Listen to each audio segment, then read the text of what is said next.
Welcome, ladies and gentlemen, to another episode of Ultima Final Fantasy, the ultimate Final Fantasy podcast. I am your host, Caleb Schweiss. I am Joseph Golier. And today we have a very special guest, a man that we have been telling that we're going to get him on for years now. And finally, in our last days, our dying breath, we've invited our good friend, Steven. Are you cool if we call you Steven? Is that fine? I mean, we should have asked that before. Yeah, for sure. Okay. I mean, I know there's like a billion Stevens, but you never know. You never know. So, Steven... This Steven is special. This Steven's on UFF. Exactly, today. Yeah. Very special. We've also met Steven in real life. Multiple times. He's bought me multiple beers over the years, which is, I'm very thankful True. for. And listeners might remember me from my 20-second clip on one of the CocoCon episodes. Yeah. He's the sober one, largely sober. Which clip? Okay, so the first year I think the only audio from the first year was us doing our little panel. Us doing the panel, right? Yeah. Yeah, we met up in the bar. Okay, so it was the second year when everybody was drunk on the... That's great. Okay, yeah, that's great. That was rough, man. That next day, I really had problems that night. I had to go up and rest in the hotel room for a little while. And I was ready to come back down. I remember that, yeah. Gosh, that was a good time, though. That was a good time. I remember the first year, you got super pissed at me because you were like, all right, let's go back. And I was like, okay, I just got to pay my bill. And I was like, hey, can I pay my tab? And the guy's like, I can't pay the tab. I can't bring you out right now, but I can get you another beer. And I'm like, all right, well, I guess I'll drink another beer while I'm waiting. And then Joe looks in and sees me drinking, and he gets pissed, and he just walks off. And I'm like, dude, I'm sorry. The man said he couldn't cash me out, but he could get me more. It's like, well, what am I going to do? Just sit here? The answer is no. So there was that, and then the barcade was pretty cool. Yeah. I dug it. Thank you, Steven, for coming on, and thank you for all your support. Yeah, man, it really means a lot. Really appreciate it over the years, and glad we glad we finally got you your mug too. Got a sweet mug. We're gonna put it as the episode description. So that is that's the way it is. Our new mug design. I mean, it's a beautiful mug. I always wanted a picture of Caleb Craig dressed up as Renoa. I want him to actually dress up as Renoa one of these years. That'd be great. Yeah.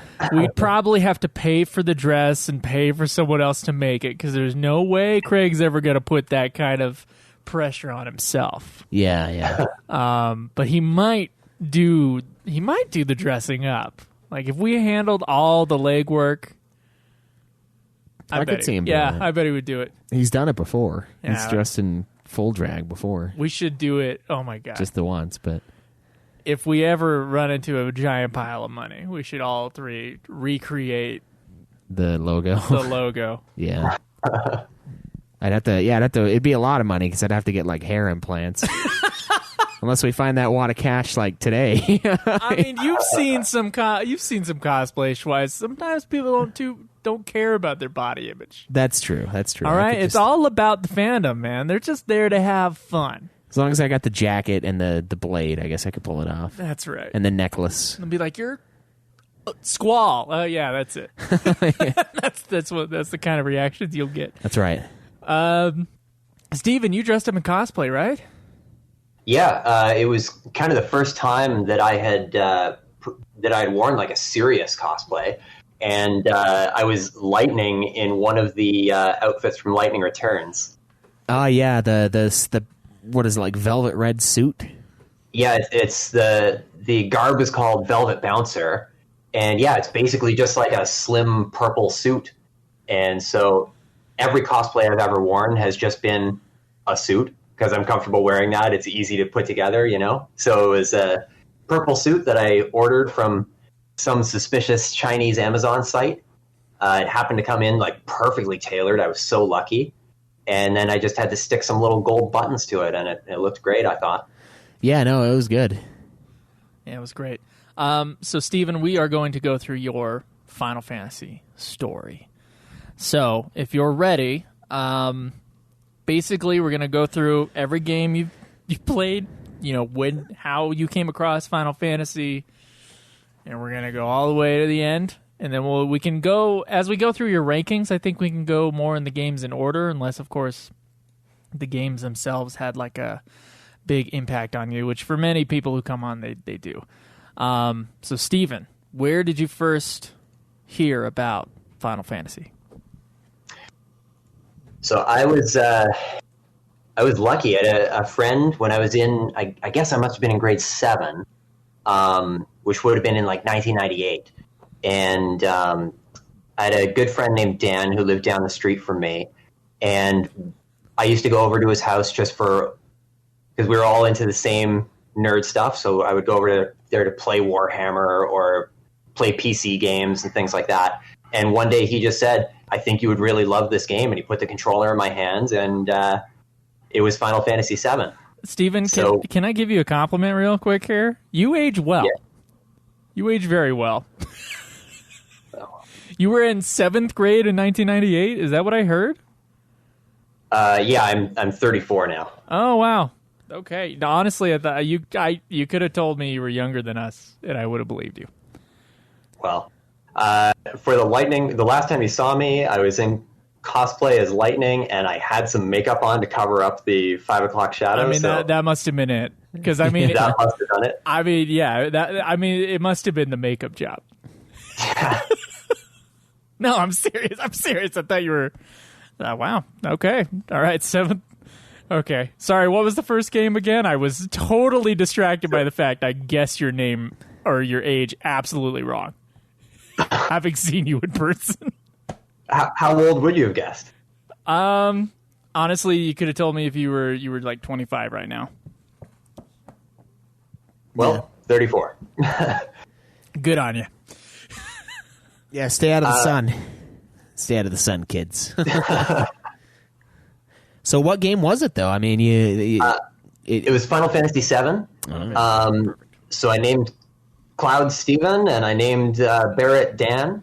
And I think over the course of maybe 2 days, we played up to, I think, the Gold Saucer before I realized I had to get this game for myself.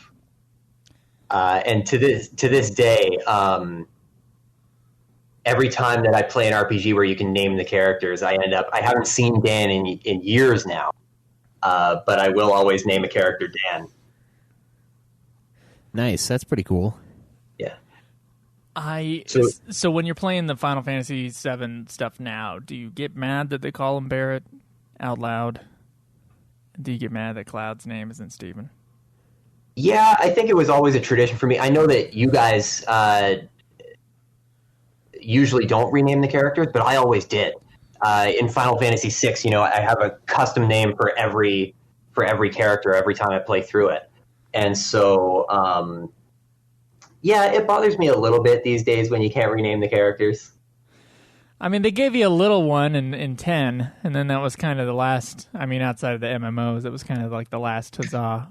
It's just like, yeah, we'll just never have them say the name of the main character, which, honestly, the first time I played the game, I didn't even notice. Like, it didn't even faze me that they never say his name.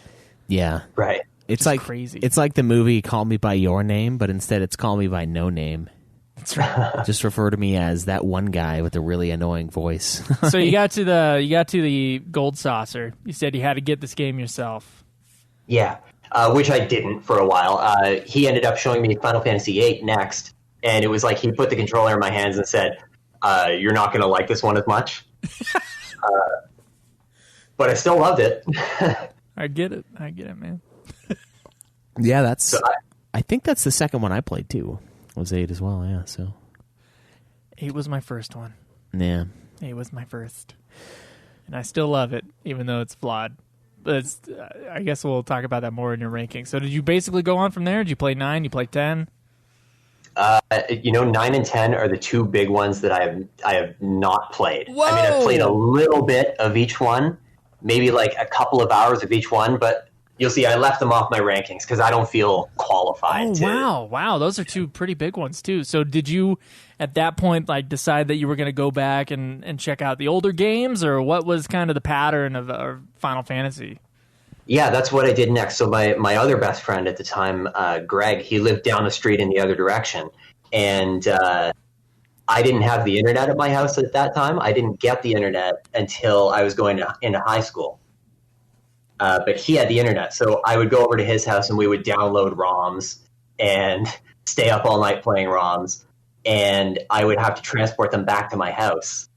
And in those days, what we did was you could use WinZip to put a ROM onto multiple floppy disks. No way. I was wondering how you could fit that on a floppy disk. Oh, wow, okay. And I think a floppy disk is it was like 1.4 megabytes or something like that. And a typical RPG ROM was something like 3.5 megabytes. So I used to have to stack them up and write on the sticker, this is Chrono Trigger 1, Chrono Trigger 2, Chrono Trigger 3. And I'd have to run down the street and try to get them onto my computer. And 60% of the time the file was corrupted. I'd have to run back and do it again. Oh, my gosh. You just reminded me of just the whole floppy disk fiascos. I wrote, so my parents are always about 10 years behind on technology. So everybody else was using like thumb drives by the time I got, the floppy, I was still using the floppy disk and everybody else was using thumb drives. But I just remember I had inherited like a Windows 98 compact computer. And as like a 12, 13, and 14-year-old, I would write a bunch of songs and record a bunch of songs on this Windows 98 thing. Wasn't connected to the internet in any way. The only way you could transfer files is via a floppy disk, and I lost so many I lost so many songs, and I lost so much writing because I would write like partial stories because I thought I was a novelist. So I'd start writing a chapter and then I'd end, and then write another chapter and then end another first chapter. I mean. And so much stuff has been lost because floppy disk didn't hold enough information, and I just couldn't figure out another way. But now that you're saying the WinZip thing, I'm kind of like mad at my old self for not knowing you could do that.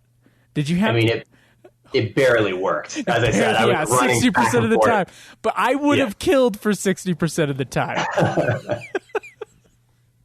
So I'd have at least like 20 more awful, god-awful songs, but they would still exist, and I could still have them and enjoy them. 60% of the time to get Chrono Trigger on your computer illegally. Yeah, exactly. All right, so you went back. Which ones did you go back and play? I mean, you mentioned FF6 before.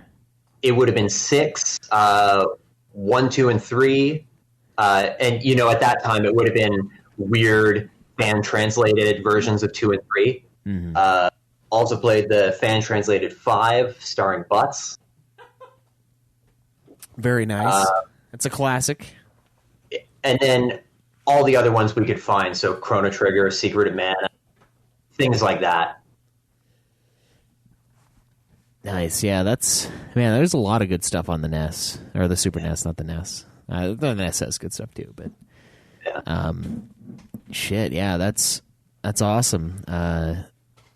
So you said you skipped a little while from 9 and 10. Have you ever played any of the MMOs?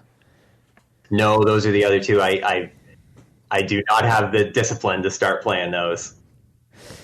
Yeah. I just read in the chat on Discord, someone you can get an older school. There's like an old school server of FF11 up, like it's like 3rd expansion or something like that, and you can basically play the old school way of playing FF11, and they just beat it in that server, and I thought that was just the most awful thing.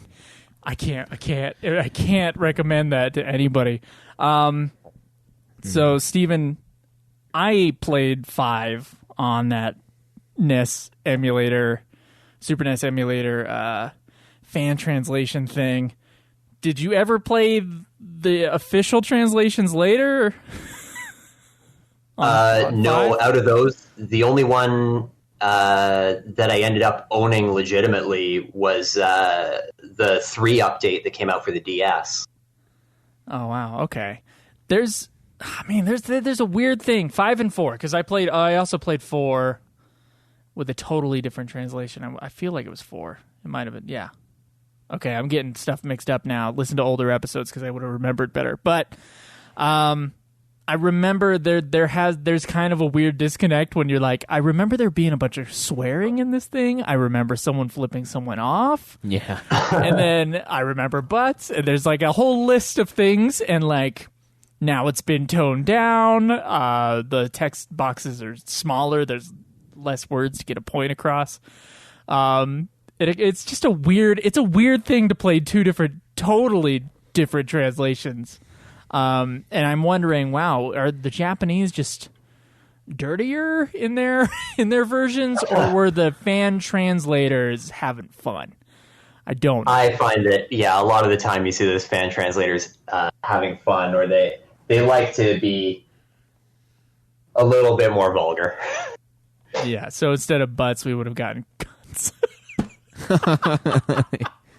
Jesus. Well, that could have been, did you know the original FF5? Yeah. He was named, Bartz was named. No. I won't repeat it. But yeah. Went back, played the game. Haven't played the MMOs. All right. What about, have you had any experience with the spin-offs or anything like that? Yeah, so I mean, from that point, the first Final Fantasy game that I actually owned, or the first 2 games that I actually owned myself, were the PC versions of 7 and 8, which my computer was not good enough to run at the time. It was like everything was in slow motion, and the original 7 PC version was super buggy. If it was in slow motion, at least the computer was trying. Yeah, that's true. Like it worked eventually. You could get through the summons and things like that. I had that issue with that same 98 computer where I would get a game that was too good for it, and like the games that I was okay with, like Harry Potter and the Sorcerer's Stone, for example, at least it would try to play the thing, even if it was choppy and the audio was getting all like that. At least it would try to play it. But then I put in Jurassic Park Operation Genesis. That was the first time I realized my parents didn't upgrade their computer good enough. It was just like, your graphic card sucks. Sorry. Like, it gave me like a little warning thing and never let me play the game. I had to return that game back when you could return PC games. But yeah, at least it let you play FF8. Like, as jittery as I'm sure it was. So by that time I was in high school. At the end of grade 10, I met the girl who is now my wife. We've been together for 16 years now. Oh, wow. And she was really into video games at the time, but didn't know anything about RPGs. And I only knew the Final Fantasy games, really. But I introduced them to her, and kind of ever since then, we've been playing pretty much, I mean, all the main series games that have come out, and many of the spin-offs. She not interested in going to KupoCon? She's been to the 2 Toronto ones. Oh, okay. Well, the 3 Toronto events. She was at all of them with me, and we go to all the big conventions and things like that around Toronto. She's not as big of a fan of traveling, though. So, and no one's that big of a fan of Newark, New Jersey. Yeah, that's a bad representation of this. I don't even like it. I mean, Jesus. New York is cool, but we're pretty much great. Yeah, we're pretty much done with that though. We've pretty much done everything over the We last see 2 everything times. in Manhattan. Yeah. Almost. We're just like, I guess we're good now. Let's get I really Boston. hope KupoCon moves. Yeah, no kidding. Yeah, I got to tour around some other places. yeah, yeah. That would be hard for him though, because Toronto. So you married your high school sweetheart? yeah. Wow, That's and awesome. You've been together for a long time. That's really cool. So you guys would make a great MMO team. FF14. Yeah, that's one of you is a healer, one of you is a tank. You could be the tank, she could be the healer, in standard and like traditional Final Fantasy gender roles according to the olden days. And you guys would get into dungeons instantaneously. You would have no wait times, none at all. Well, we play a ton of co-op games together. We love playing like Halo Online. The Borderlands series is one of the most important game series to us. The third one that just came out recently, they changed a few things about the co-op. You can't. It's only horizontal split screen now instead of vertical, which looks really bad on a widescreen TV. Yeah. What? The text is really small, and so it's like Borderlands 1 and 2 were some of our favorite video game experiences ever, and 3 we just couldn't play together. Just couldn't deal with it. Jeez, yeah, that sucks. That is sad. You know, I was going to ask if they still had games that would do the split screen co-op. Apparently they do, but yeah, it's coming back a little bit, but I also find that more and more video games of that kind of style, just the text is so tiny. You know, Borderlands is an especially bad example, but there are a lot of games like that where it's hard to take, you know, the UI that they come up with and then only show you 50% of it on the screen. You know, it's getting harder and harder to do that and not have to squint and lean way forwards, you know? Oh, that's interesting. I wouldn't have thought of that being even a problem, but I guess, yeah, with the 4K TVs and stuff coming out, they're more willing to have smaller pixels. yeah, or have their text take up less space, I guess. Oh, wow. So, did you guys play the old games? Have you gone back and played those with her? Because I know, like, FF like 4 and 5, I think you can plug in a second controller. 6, you can do that. Have you guys done those? Yeah, 6 you definitely can, and you can assign like what players are playing as which characters in battles, something like that. But no, typically with the Final Fantasy games, we just kind of take turns. So it'll be like one of us playing and one of us on the player's guide, something like that, or one of us just watching. Like recently, she just while we've been in quarantine here, she just replayed 12 and 13, and I've just kind of been nearby reading or whatever, and re-experiencing those stories. Nice. You've been reading instead of watching the cutscenes? Yeah, I mean, some of them are awkward enough that I find excuses to leave the room, that sort of thing. Too distracting. Yeah. All right. So, So you were talking about you met your wife and you got to get more into video games, I guess, in general. Sorry, what have you played, like FF7 sequels or anything like that, or the tactics games? Yeah, and actually, I mean, she's the one she's played more of the spin-offs than me. So she's played Tactics. Tactics Advanced A2 is one of her all-time favorite video games. Wow, we have another person who likes that game. Yeah, no kidding. Yeah, that's awesome. Everyone usually shits on it. It's like, dude, it's actually pretty fun. I don't know. The gameplay is great in that thing. Yeah. I don't know. How does she feel about the story? You know?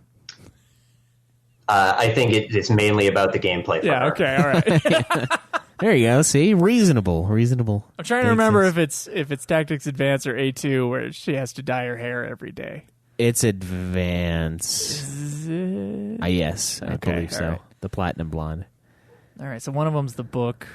Whatever. All right, I'm not even gonna. I don't even remember. Sorry, guys, I can't remember which one's the plot. But yeah, I do remember A2's gameplay being buttery smooth. Yeah. And when it comes to games like that, she's definitely the one who'll take the lead, because I think we have complementary skills when it comes to video games. But she's definitely the one who, like, I'll get distracted by the story. I'll get distracted by aesthetics. I'll put together a bad party in a game like Final Fantasy V.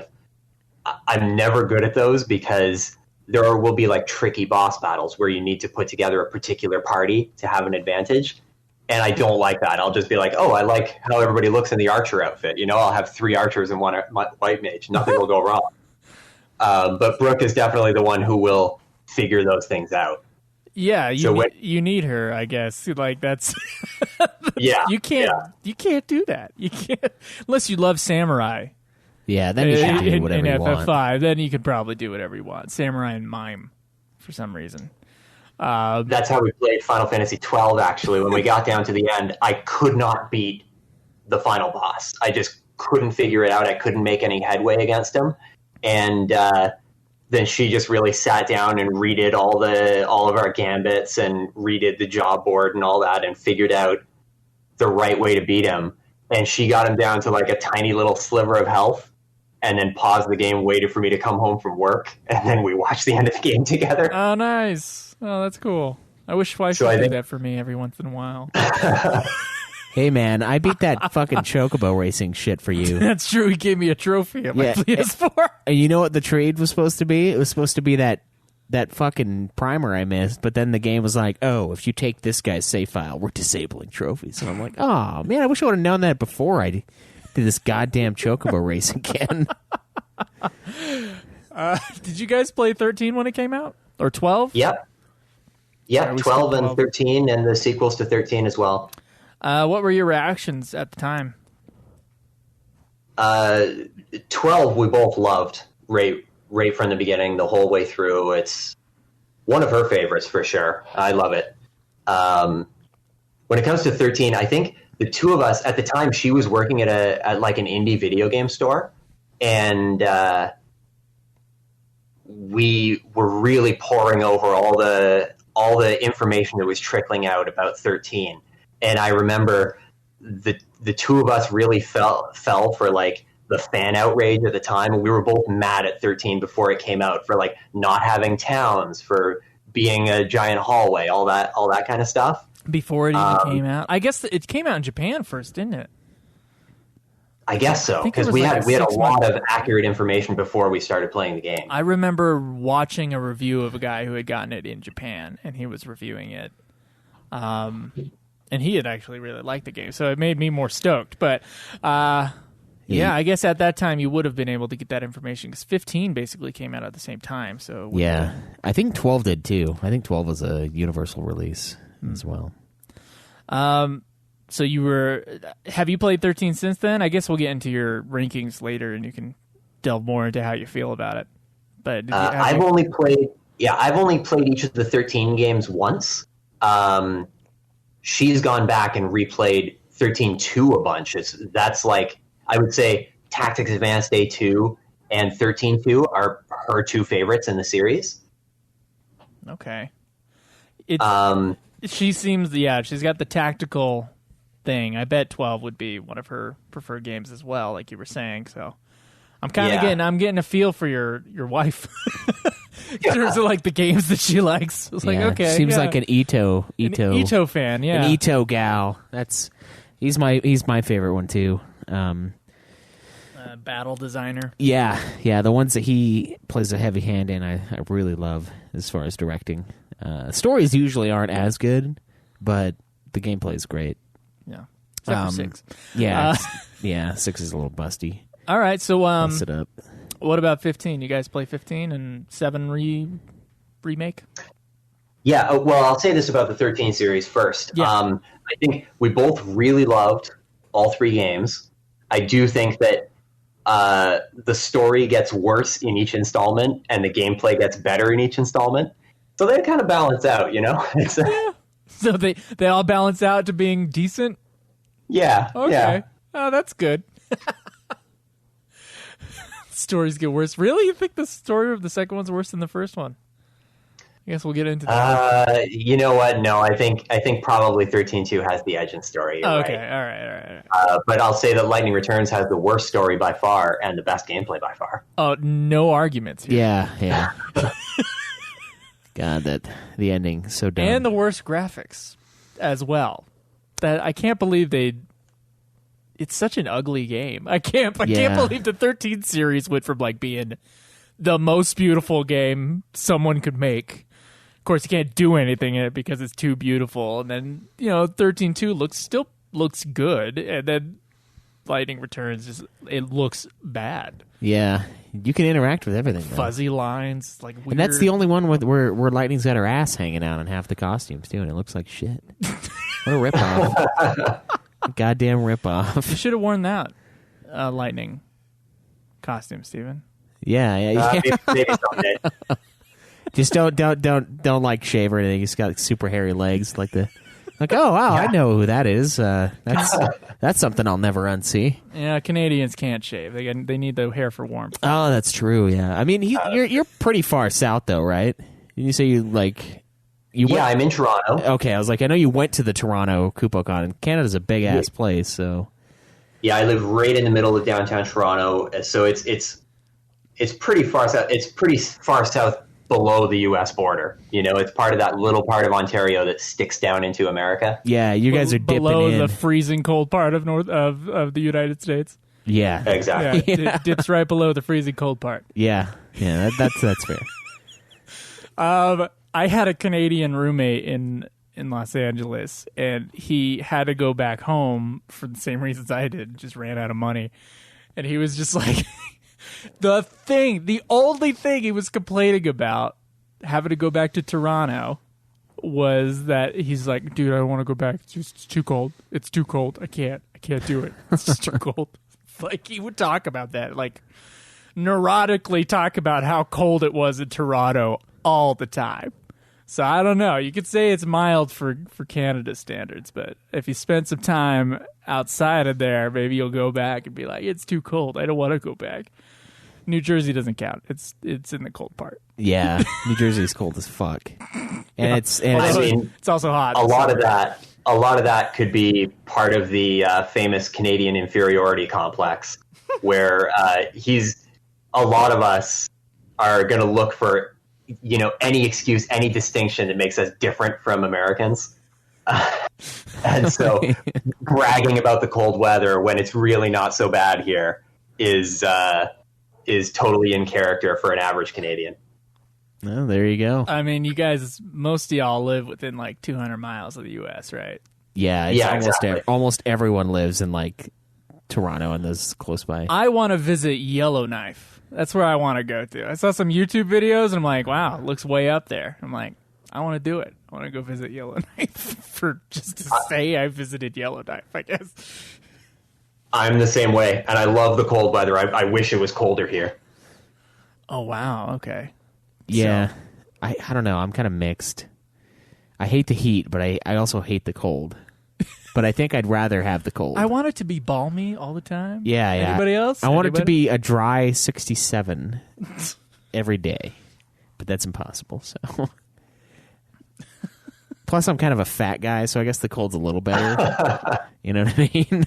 Get insulated. Yeah. I'm not really prepped for I haven't really been keeping myself ready for the heat necessarily. The cold, though, I'm prepped. Like, I've been working on it for years. I can't believe living in Los Angeles for just the year and a half that I was there, coming back here in spring and just being freezing all the time. Yeah. I never believed other people. I was just thought they were just being little wimps, but your body is just like used to having to keep a certain temperature, I guess, against a different weather pattern for a very long period of time, and then it's like shocked into like, oh, it's like 8 degrees colder and I can't stand it. I'm like shivering. I'm like, what is wrong with me? And I would like wear a coat when before I would have worn a t-shirt. Oh, just by going up north like 800 miles. And it's, yeah, I was surprised at my own reaction to that. So I bet my dear Canadian roommate He's miserable. he's probably miserable right now. Yeah. Or at least he was when he first moved back. He's probably And he knew the truth. He wasn't fooling himself. He's like, oh, God, no. Can't. everything else was better. He'd be like, yeah, man, like getting healthcare here was a pain in the butt. Like getting my credit card here was a pain in the butt. Like they don't let anybody into this country. But then he would be like, but I don't want to go back. It's too cold. Yeah. That's funny. All right, so 15. 15, yeah, there was one that we were really looking forward to, of course. We're following all the news of the development for all 25 years or whatever that they were making it. You know, watching those anime episodes the day they were released and all that. We bought I forget what it was called, but the super special edition when it came out. Did you go see Kingsglaive in theaters?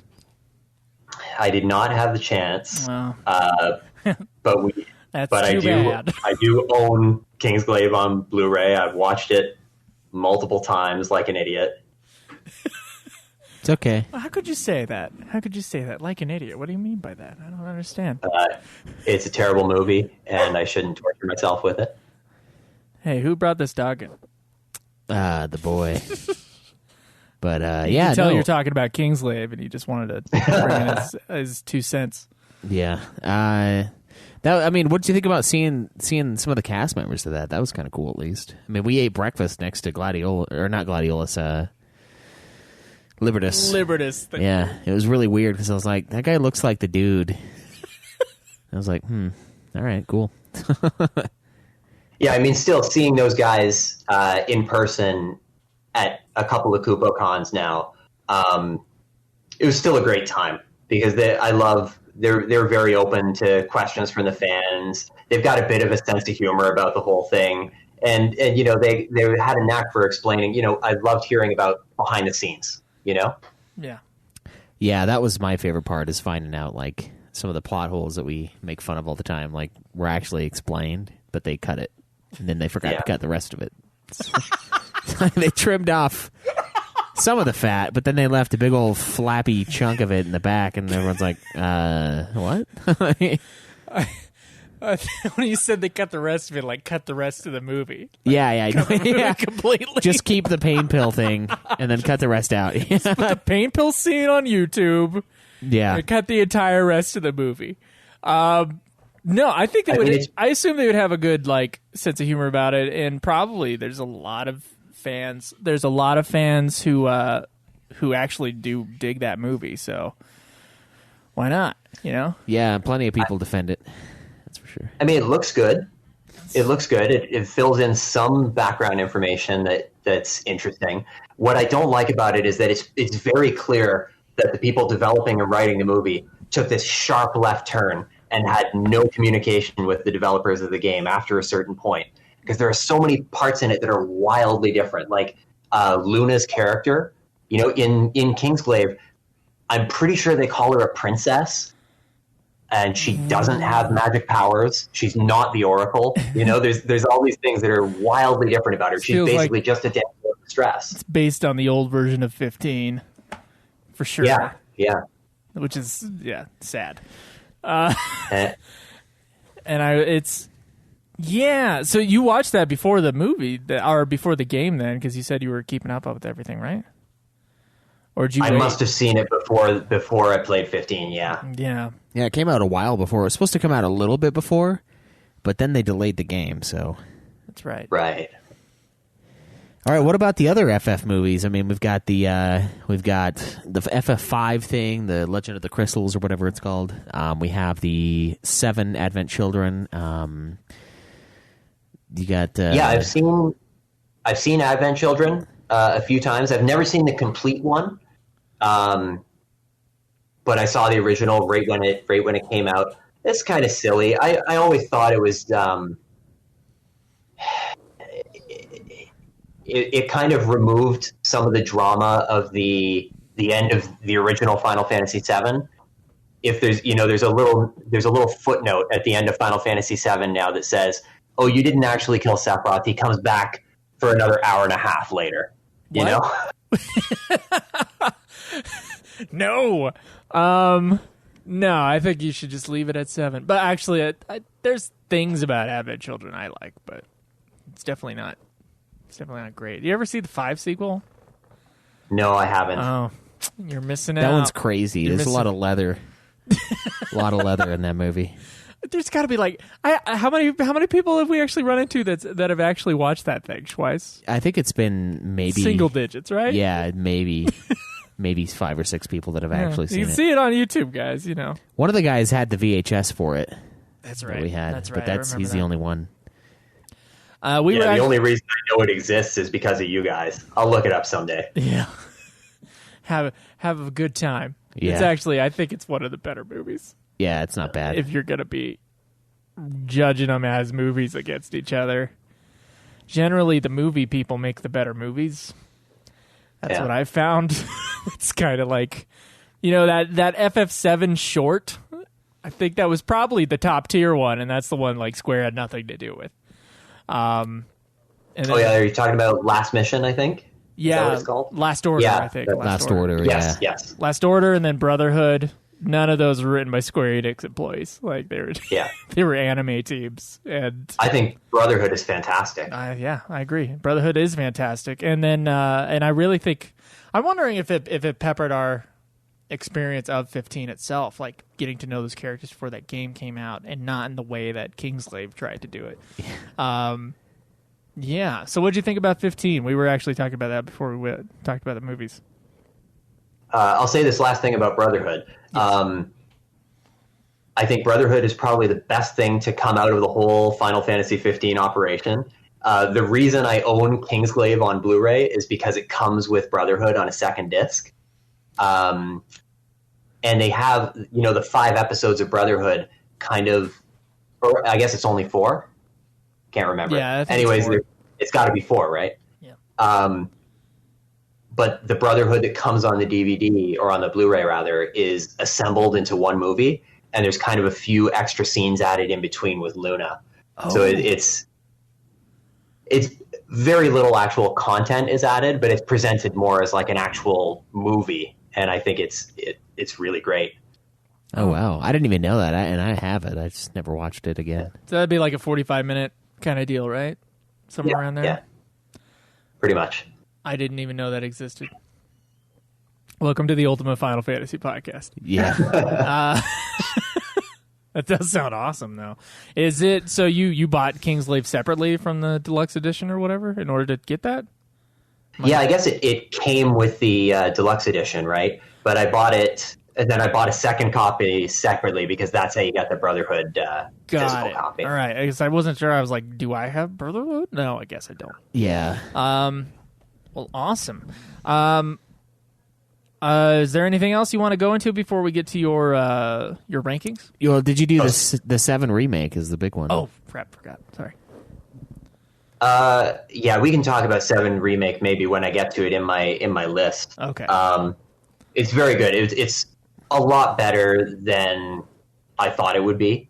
I had low expectations going in, just because I love 7 so much. I thought, how is it going to measure up to this? But I thought they did a really good job. We'll see if they can screw it up with part 2. Yeah. My theory is part 2. I mean, it's one of my favorite topics of conversation the last 6 months or so is what is the nature of the sequel to the remake? Is it going to be a DLC? Is it going to be a launch title for PS5? And then what would even happen? Are you gonna upload a save game from the first one, or is everybody just gonna start at level 1 in Calmtown? Yeah. Or the personal theory that I'm leaning towards now is that this is it. There's not going to be a second part of this. Why is that? Where is that coming from? I just think Square Enix goes bankrupt. Capcom. There would have been a screenshot by now. I think they're kind of floundering. They're clearly not working on it. You think so? I think so. And I really hope I'm wrong because I love the remake. I would love a part 2 of the remake. But I have low expectations. God, Steven, I really hope you're wrong too. That's interesting. Yeah, what if they just said, no, that was it. Sorry, I don't know what you guys are talking about part 2. That'd be crazy. I guess in our imaginations, other things happen. Yeah. Watch, part 2 will be a movie. Oh, God. And then part 3 will be a game. Yeah, and then part 4 is an anime. A mobile game or a Switch title. Part 3. Yeah. Honestly, I think that's more likely. I think it's more likely that if they do anything, they're going to try to cut their losses and release something cheap. There shouldn't be any losses to cut. I think they did well with this one, so I don't know, Steven. I don't know. I bet we'll have a part 2. Yeah, that's an interesting. It might take 10 years, and it might have multiple directors being fired and rehired. Yeah. But we'll see, I guess. All right. You got your rankings, Steven? Yeah, I've got my list here. I put in a bunch of side games that I've played, and I took out a bunch of main games that I felt like I didn't have enough experience with. I highly recommend playing 9 and 10, by the way. Yeah, 2, 9, and 10. I've played all of them a little bit, but I haven't finished any of them, and so they're not on the list. So I have 22 games. 22 games. All right. Let's hear them. I'll start at the bottom, I guess, eh? Yeah. Last place, number 22, Final Fantasy 3. FF3 at last place, huh? Yeah, I think it's just one of those games that's the style of gameplay that I don't like. I think it's one of the trickiest ones, where you have to figure out job classes and things. And I was never good at figuring that out. It feels too much like I'm doing work trying to figure out boss battles. Well, yeah, and then you have to, take 10 turns in between changing classes in order to be even decent at the thing, or not 10 turns, but 10 battles or whatever. Yeah. I remember that. That was so. I played it on the DS version. I must have played some NES version as a ROM years before, but I bought the DS version.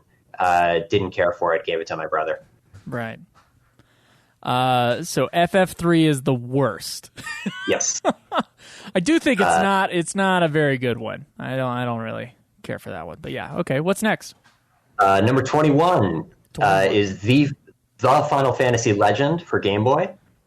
Okay, we're counting that one as a Final Fantasy, huh? All right, Final Fantasy Legend. I know you guys skipped it. I rented it a couple of times from Blockbuster when I was younger.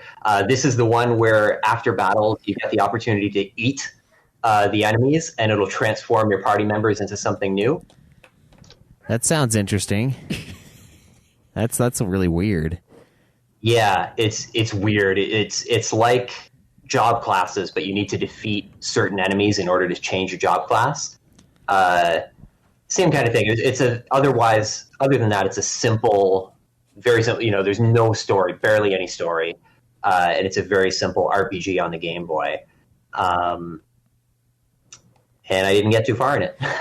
Yeah, I actually I bagged up my old consoles or like my little handhelds so that I could have all my shit in one area in my gaming cabinet, and that was the game that was inside my Game Boy Advance, because I bought it thinking I couldn't remember if that was the one I needed or Final Fantasy Adventure, and of course I bought the wrong one. And I looked at it today and I was like, one of these days I might try it out, even though it's not required. I mean, it's worth taking a look at just for that weird gameplay quirk of eating meat. That's almost similar to like the capture system that you get in like 13 2. Kind of a thing where you obtain the monsters in a weird way after you fight them. Like you get the ability to, or like even in 10 where you capture them with the weapons and then you can fight them later, but they're joining you instead in a way. There's World of Final Fantasy where you stack the monsters. Yeah, and then you capture and you stack them on top of each other. That's even crazier. So it's kind of like the prototype to that. That's weird. Huh. It's interesting. Number 20, we've got A King's Tale, Final Fantasy 15. Nice. I'm glad someone else played that. All right, so that was in your build up for 15, or wasn't that after 15? Hold on. Yeah, I think that was. It came out when it was released. It was it was GameStop only, and so we got it later because we didn't pre-order through GameStop. Got it. Okay. Yeah, I got it for free somehow. It must have been bundled in with buying the main game, something like that. Pretty elementary beat 'em up game. Played it, beat it in 2 hours or something. I'll never go back to it. Yeah, short, sweet, and cheap. Yeah. Let's just move on, So I'm wondering if we're going to have a fishing game on this list. We'll see, I guess. No, I didn't put it on the list. I played it just at a convention where it was at Fan Expo, which is the big convention. You didn't have enough time to beat it? You didn't have the 20 minutes? I think they probably had a line of people trying to beat it. Yeah, I'm sure. Yeah. Sorry, guys, I'm almost done.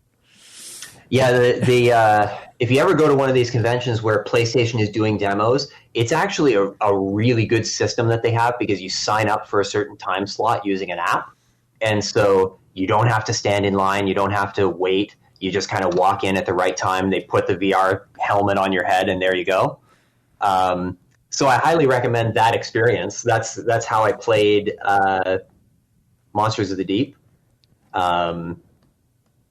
And that's that. Listening to you guys talk about doing your review of it, I remember, Joe, you talking about like your dad seeing you playing it with that helmet on your head.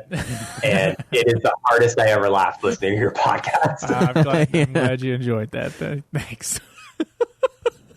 Yeah, I don't have it. I don't have any other words. There's that's a moment of shame, and then like a real moment, recent moment of shame is him seeing the kid dressed up in the Moogle outfit in FF7 Remake as I was playing that game in the living room, and he just looked at it, and then he like rolled his eyes and shook his head, and then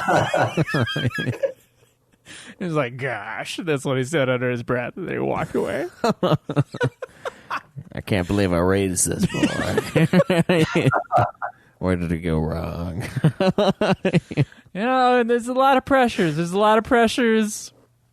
My dad was a Green Beret, which for you Canadian listeners is a very, very highly trained special operative army position, or army class, or whatever it is. Obviously, I know my stuff. And that kind of, my dad, yeah, he's real, and he's from the South too. So there's kind of that kind of macho energy that comes out every once in a while.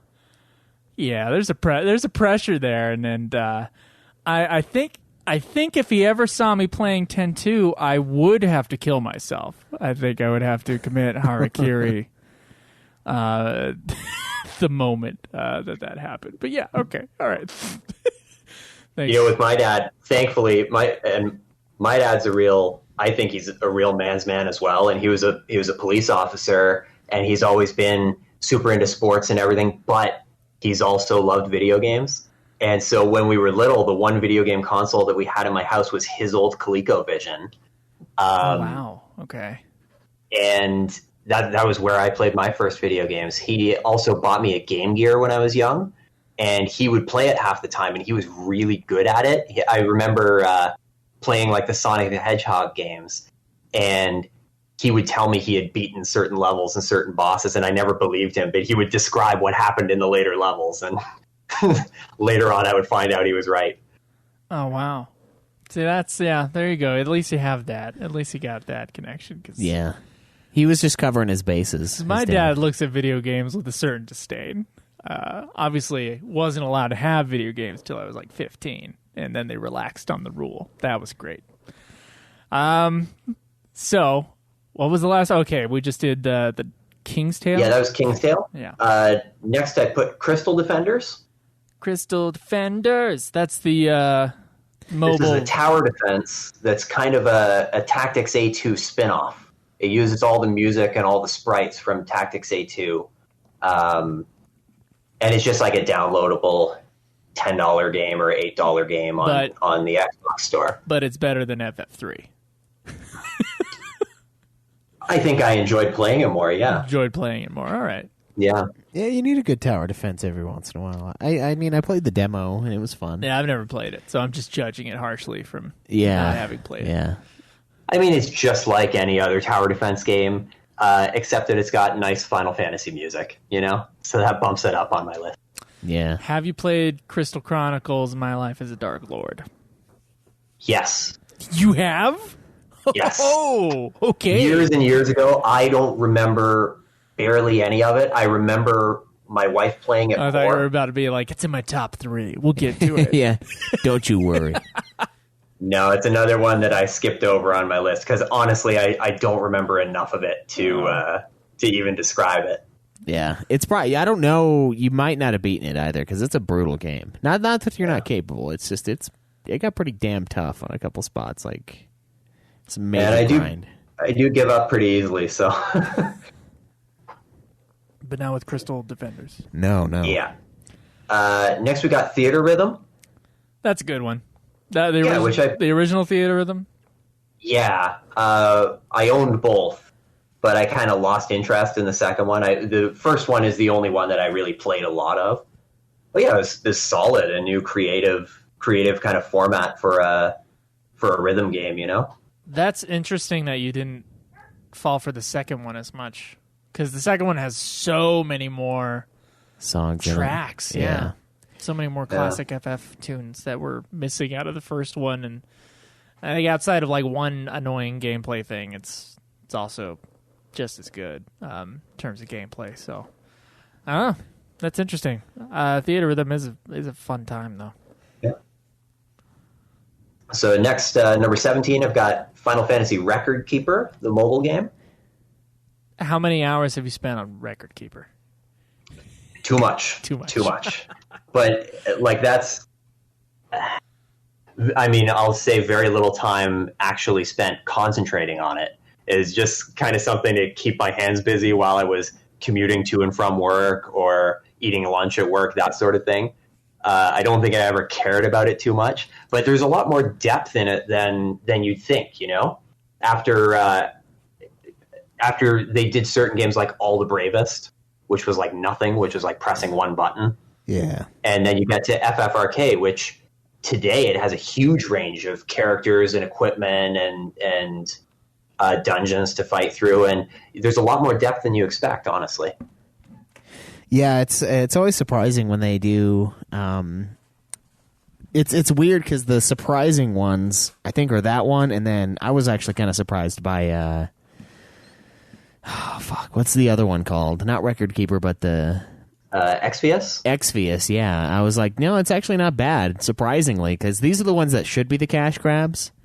But sometimes it seems like the ones they put on consoles are more cash grabby than some of these mobile games. Like, there's still incorrigible mobile game shit that they add, like your dailies and like, oh, why don't you go get this and go get your crafting equipment? And it's like, you can't even play the game because you have to play all the things to let you play the game. Yeah, and honestly, the reason I stopped playing was because it advanced to a point where it was just too complicated for me to figure out while I was eating lunch at work and probably listen to a podcast at the same time. You know, if you look at it today, there's like 5 different currencies that you're trying to collect, all this kind of stuff. 5 different item shops that you have 5 to get different things to get addicted to. Yeah, exactly. And Square Enix it was Mobile. just kind of too much.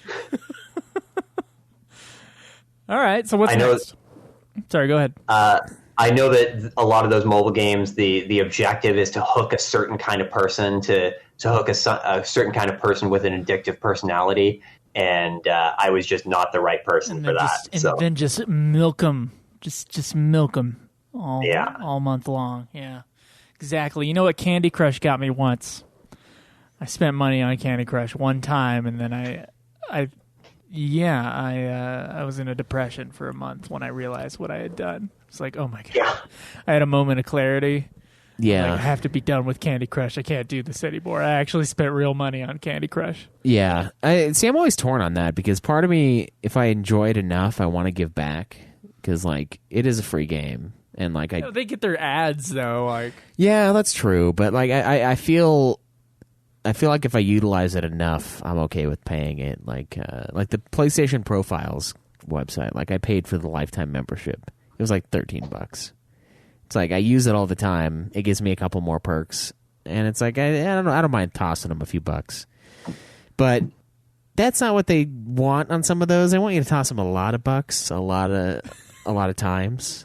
So it's good a lot of gil. Yeah, a lot of gil lost, especially when they have those rare drops and you have to pump money into it. Like I've watched videos of people spending thousands, and they've got people watching them and they're paying them and like they're getting, you know, they're streaming, so people are like subbing to them and they're getting all this money coming in. But I've seen them drop thousands of dollars and not get the drop they were looking for. It's like I couldn't do that. I would get too mad. You know what I mean? Be like, I'm done. No. But the problem is those type of people, sometimes they're not done, you know? Like it's the addictive rush. It's I got it the one time so I can do it again. Even though it's completely RNG'd and you might not ever actually do it again and ever, you know? Because even I did the same thing, Caleb, with the same rationalization. I spent real money on FFRK one time. I remember exactly where I was, what I was doing when I decided, yeah, you know what? Let's give something back. Let's pay for it. And it was just like a random 10-item draw or something, and it ripped me off. I got nothing, and that soured me on it forever. Yeah. And I said, I'm never spending money on this again. Yeah. So I learned a good lesson that day, anyways. Yeah. I'll do some real gambling instead. Yeah. Well, I mean, last time Joe and I did that, though, was at that Godsmack show in Reno. And we went out there and we did a couple slots. And it was like, Lost a couple bucks. I won like $14. And then I lost like 18, and I was like, I'm done. You know, I should have just stopped. For you, that's like $20. You know. Yeah, yeah. We'll adjust for Canadian dollars. Sorry. It's low hanging fruit. Yeah, but it was like I could see the pull though, because when I started losing, I was like, no, I have to get my money back. And then it's like, but that wasn't really my money. It was money that I happened to have won the first time I did it. Right. And then I lost what was actually my money after that. I was like, that's a really shitty reasoning here going on. Like, gotta get it back. It's like, no, you don't. You just gotta stop. So if it's not poker, not doing it. Oh, poker's more skill based. Yeah. Exactly. Yeah. There's a lot of luck, but you gotta know when to stop. All right. Speaking of when to stop, what's next? Speaking of when to stop, yeah. My next one on my list, number 16, Final Fantasy 1. All right, FF1. Not bad. Yeah, it was definitely not the first one I played. It must have been 5th or 6th that I played. How old were you when you played it, you think?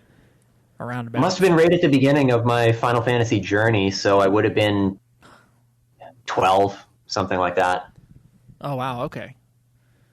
12 years old, playing Final Fantasy 1. Did you beat it at 12? No, I beat it eventually. Okay. But I beat it like just to say that I had beaten it. I think it is just a little bit too slow, a little bit too old fashioned. I hate your characters, targeting an enemy that's already died, that kind of stuff. And I had already played so many in the series where those kind of problems have been polished out, and so it didn't hit me the way that Final Fantasy 1 has hit so many other people. Yeah, I think you would have had to been 12 in 1987 in order to Yeah. in order for it to hit you that way. And then you could be one of those guys that's like, I love FF1, all the other ones suck. It's like, all right, man, whatever you say. Would you like some grapefruit, sir? Yeah. Here, I'll will you to your room real quick here. Sorry. Ageist. That'll be the next review. Slightly ageist. Homophobic. Yeah. Yeah. God. Yes. Can't wait. What you got next? What's up after FF? Next on my list is Final Fantasy 15 Comrades. Ooh. Wow, that's real high up there, bud. Real high up. I'm not sure if. Okay, go ahead, Steven. Give us the lowdown on Comrades. I enjoyed customizing my character. I enjoyed a little bit more Final Fantasy 15 combat. I was the talk of the town thanks to those photos. What's not to like? I was waiting to say it.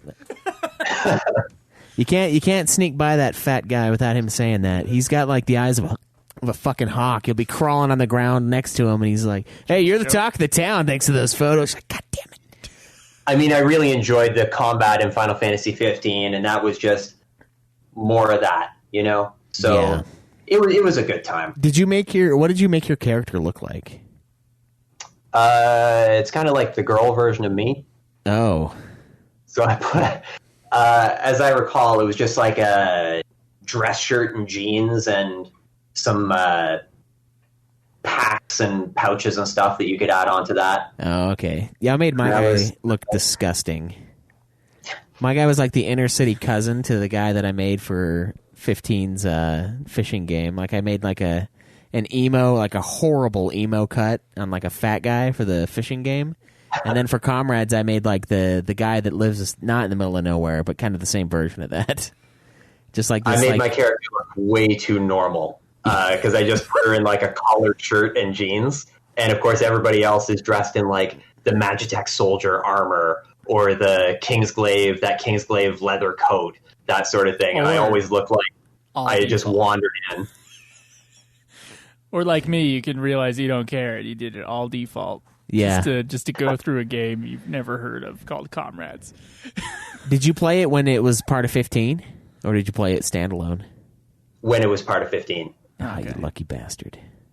Yeah, it was a weird disconnect when we came back to the game after like 2 years of 15 being out. Yeah, and you're like, where the hell's the Comrades? And it's like, oh, it's a separate game. I'm like, oh, it's $30. Wow, damn. Ooh, Jesus. Yeah. Ooh, just bought Monster of the Deep. That was $30 too. What the Also, fuck? at the time, not super used to the battle system then because I hadn't played 15 in a while. Yeah. Yeah, I assume that probably would be a better game if you had played it right after 15. Yeah, the Talk of the Town thing reminds me of, I don't know if you ever played Oblivion, Elder Scrolls 4, but, like, whenever I played that game, every time I've played it, I kind of, like, do the first main mission, and then everyone always talks about, like, how I'm the hero of Kvatch, because that's the town that gets attacked. And it's like, yeah, I am, but I've also closed, like, 13 Hellgates, and that was way fucking harder than killing like 6 scamps and like a couple imps here and Well, there. you go a little bit more old school and saying Fable when they're all calling you Chicken Chaser. Yeah, yeah. And it's like, yeah, that was a while ago. Like, I've done a lot of crazy Chicken shit. Chaser. Like, I'm not just the talk of the town because of the photos. Like, I just killed God in this mission. Like, we've destroyed deities here. Like, fuck the photographs. Like, I don't know. I'm not the talk of the town because of your photos, bro. Like, I'm the talk of the town because I'm saving this fucking place. Not the talk of town because of the photos, but what's in the photos? It's me. Exactly, yeah. It's me that's the heart of the talk of the town. The photos of the talk of the town because of me, because motherfucker. of me, yeah. So, god damn it, yeah. That's every time you walk past that fucking dude. You can't. Even if you walk as slow and as far away from him as you can, like you'll hear it. Like as you run by, like he'll yell it behind you, like, "Hey, you're the talk of the town. Thanks, that's fun." Fuck. Did you finish everything in that game? There's a lot of extra content. I definitely didn't finish everything. Okay. I did beat it. I did beat the boss at the end. Yeah. They got like 5 seconds of Libertas in the game. Yeah. All right, that's good. I mean, I enjoyed it for what it was, but yeah, I think it would have benefited us to play it after 15. I've been a little more used to it. I still feel like it was a little watered down, but that might have just been the 2 years between us playing it. Maybe. Right. What you got next, though? What's number 14 on this list of yours? Number 14 is Final Fantasy IV. Ooh, barely edging out Comrades. That's interesting. Barely edging it. Jesus. I mean, the story is great. The characters are great. The music is great. The only thing that drops it low on the list is the same problem I have with the tougher Final Fantasy games that so many of the bosses, those, I forget what they're called, the Four Fiends or something like that. The Four Fiends. Yeah. The Fiends. I can't caps. stand them, and I can't stand that type of gameplay. It makes me angry at the game more than anything. What, like elemental gameplay? Is that what you're like? Yeah, elemental things and status effects and all that, and just when they put you in specific situations where it's more like a puzzle than an action game. Okay. Where it's like an equation you have to figure out to beat the boss battle. That's a lot of Final Fantasy. That's interesting. I know. Okay, all right. But that's why it's only just a little bit above Comrades. All right. Next is Final Fantasy V. 5, classic game. Why do you rank it above 4? Curious, because most people don't. I think because I enjoy the gameplay a little bit better. I love going through the different jobs, even if I'm not good at actually picking out an effective party. I loved the job system and teaching everybody new abilities. If there's one thing I don't like about it, I feel like it's too bright and colorful. I feel like there's a certain Really? I feel like there's a certain color palette that it uses that's wildly different from ones that I love, like Final Fantasy VI. I had issues with the color palette, but it was for the opposite reasons. Or not really bleached. issues. Yeah, it seems like it was. But I mean, we played the PS1 port, so it might have been a different experience. Yeah. But on the PS1 port, it looks like it looks like dismal and like grayed out almost. Yeah, it looks like you left it out in the sun for too long. It seems like FF4 is actually like has more color in it, and then 6, of course, is a very colorful game with a totally different look to it than 4, obviously. Yeah. But that's interesting. You said have you played that one recently, or is it still just the Butts version? That's the most. I've only ever played the Butts version. Okay, all right. Yeah, I'm wondering if you ever go back and do it and get a second take on that. I wonder if you would have the same opinion or what, because it could have. I mean, you know, I'm thinking it might have been the ROMs, but like, just, yeah, it might have. The ROM might have, or the emulator might have brightened things up. I don't captured it better, because sometimes it is the port. Like, yeah, maybe our PS1 port sucked. Yeah, they did, but. The FF4 thing where you would get an item and it wouldn't stack itself, that's pretty bullshit. Yeah. Like, you'd have to go in and manually like put them in a pile of like items, or it would be like, oh, sorry, there's no room in your bag. It's like, there's plenty of room in the bag. I don't know what you're talking about. You just need to learn how to fucking shelf yourself. All right. 13, yeah, what's up next? Next on my list is 4 Heroes of Light. Okay, so this was a big surprise for us, and we really like this one. What do you think of 4 Heroes of Light? Same thing. I loved the feel of the game. Gameplay was pretty good. You know, it's similar gameplay to like Final Fantasy V with the 4 party members and job classes and everything. But I think every part of it I liked better than 5. The color choices, the art. I love the way the characters look. You know, that really sucked me in. Yeah, there's a lot to love about that game. It's one that not a whole lot of people really talk about. It wasn't like a big success or anything like that. But it was nice. It was like a more true callback to the original games, I think, than even some of the previous callbacks that we had. I thought it was a good time. Yeah. All right, so what's next? So you guys are going to hate me for putting this one so high. It's number 11 is Chocobo Racing. I'm not going to hate you. Chocobo Racing is not one I've played. Well, was that number 11 or number 12? 12 was 4 Heroes of Light. 11 is Chocobo Racing. Oh, I must have missed one. Weird. Okay. He's writing them down.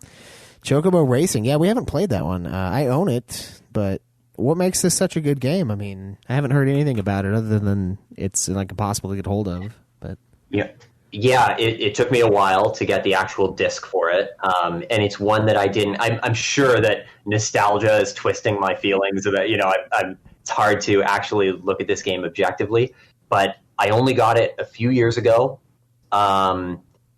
And, you know, finding it, I was like, oh, this is a Final Fantasy game for the PS1 that I haven't played yet. You know, it's from that era.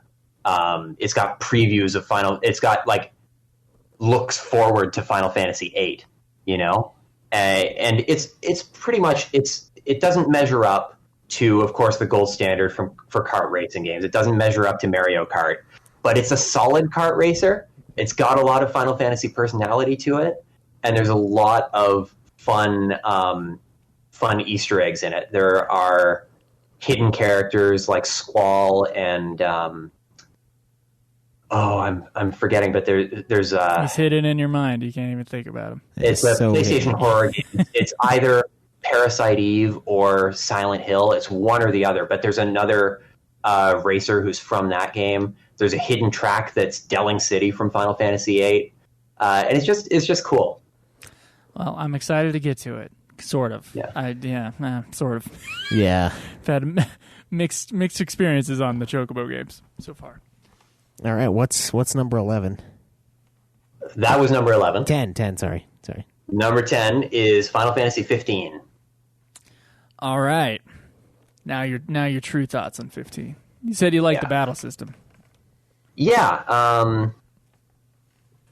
The battle system was a lot of fun. It was very easy to just sit down and play, and it was fun to, you know, after beating the game, I really did want to go back and do the extra dungeons. And I don't know if they still do this, but they used to have little timed hunts that would be available, and I used to play every week and do those as well. It was a lot of fun. I thought the story was good. I thought one thing that I liked was making the main character, Noctis, very vulnerable. I loved, there's that scene on the train where he breaks down crying.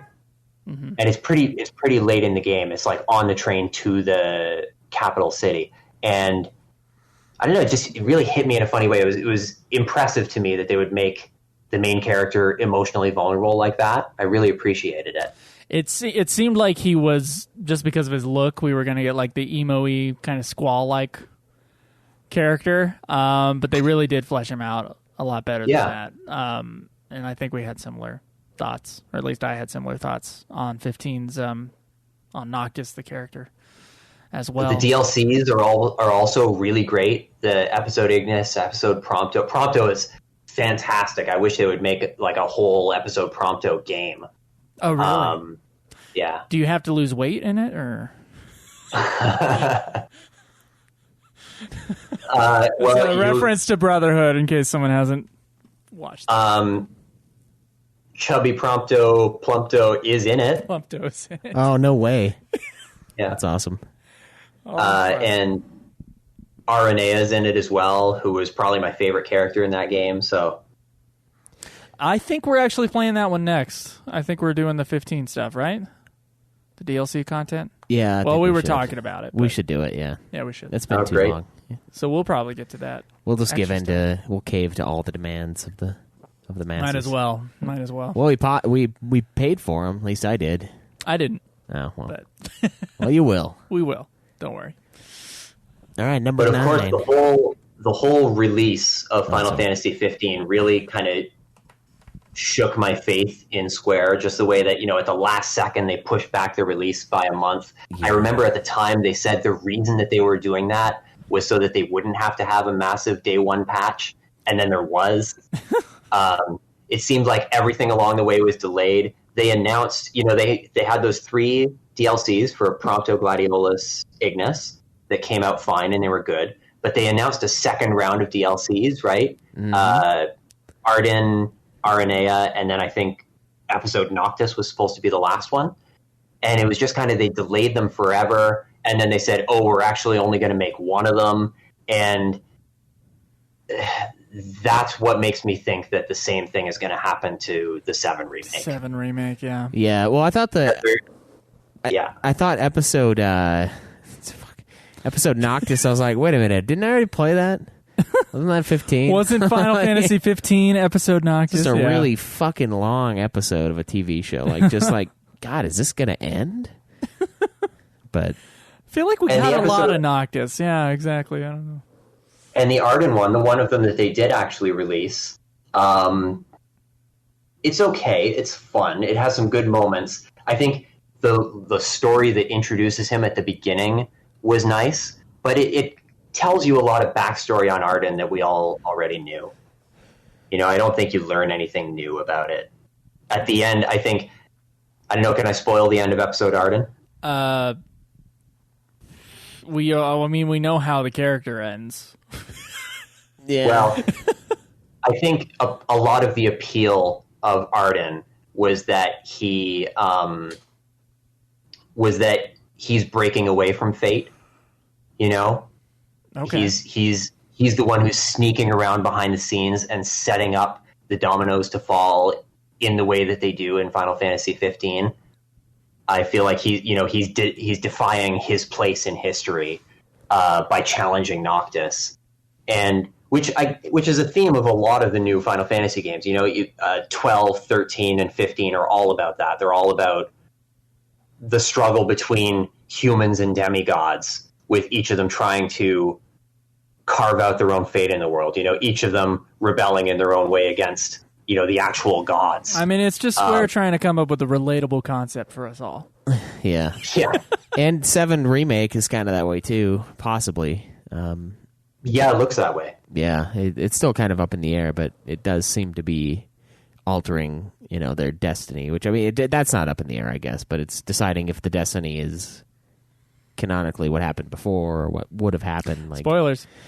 Yeah. Spoilers. You listen sorry. to the whole 5-hour review. Of course, yeah. Who wouldn't? But yeah, 15's got a lot of problems on release. I'm excited. I want to play it again at some point in my life to see how it is now. Yeah. So I think episode Arden, considering it's the last thing that they released for 15, I think it was really a letdown. It really kind of undermined Arden's character because I thought of him in that way, that he was somebody who was, somebody that had agency, somebody that was carrying out his own plans, setting things up generations in advance.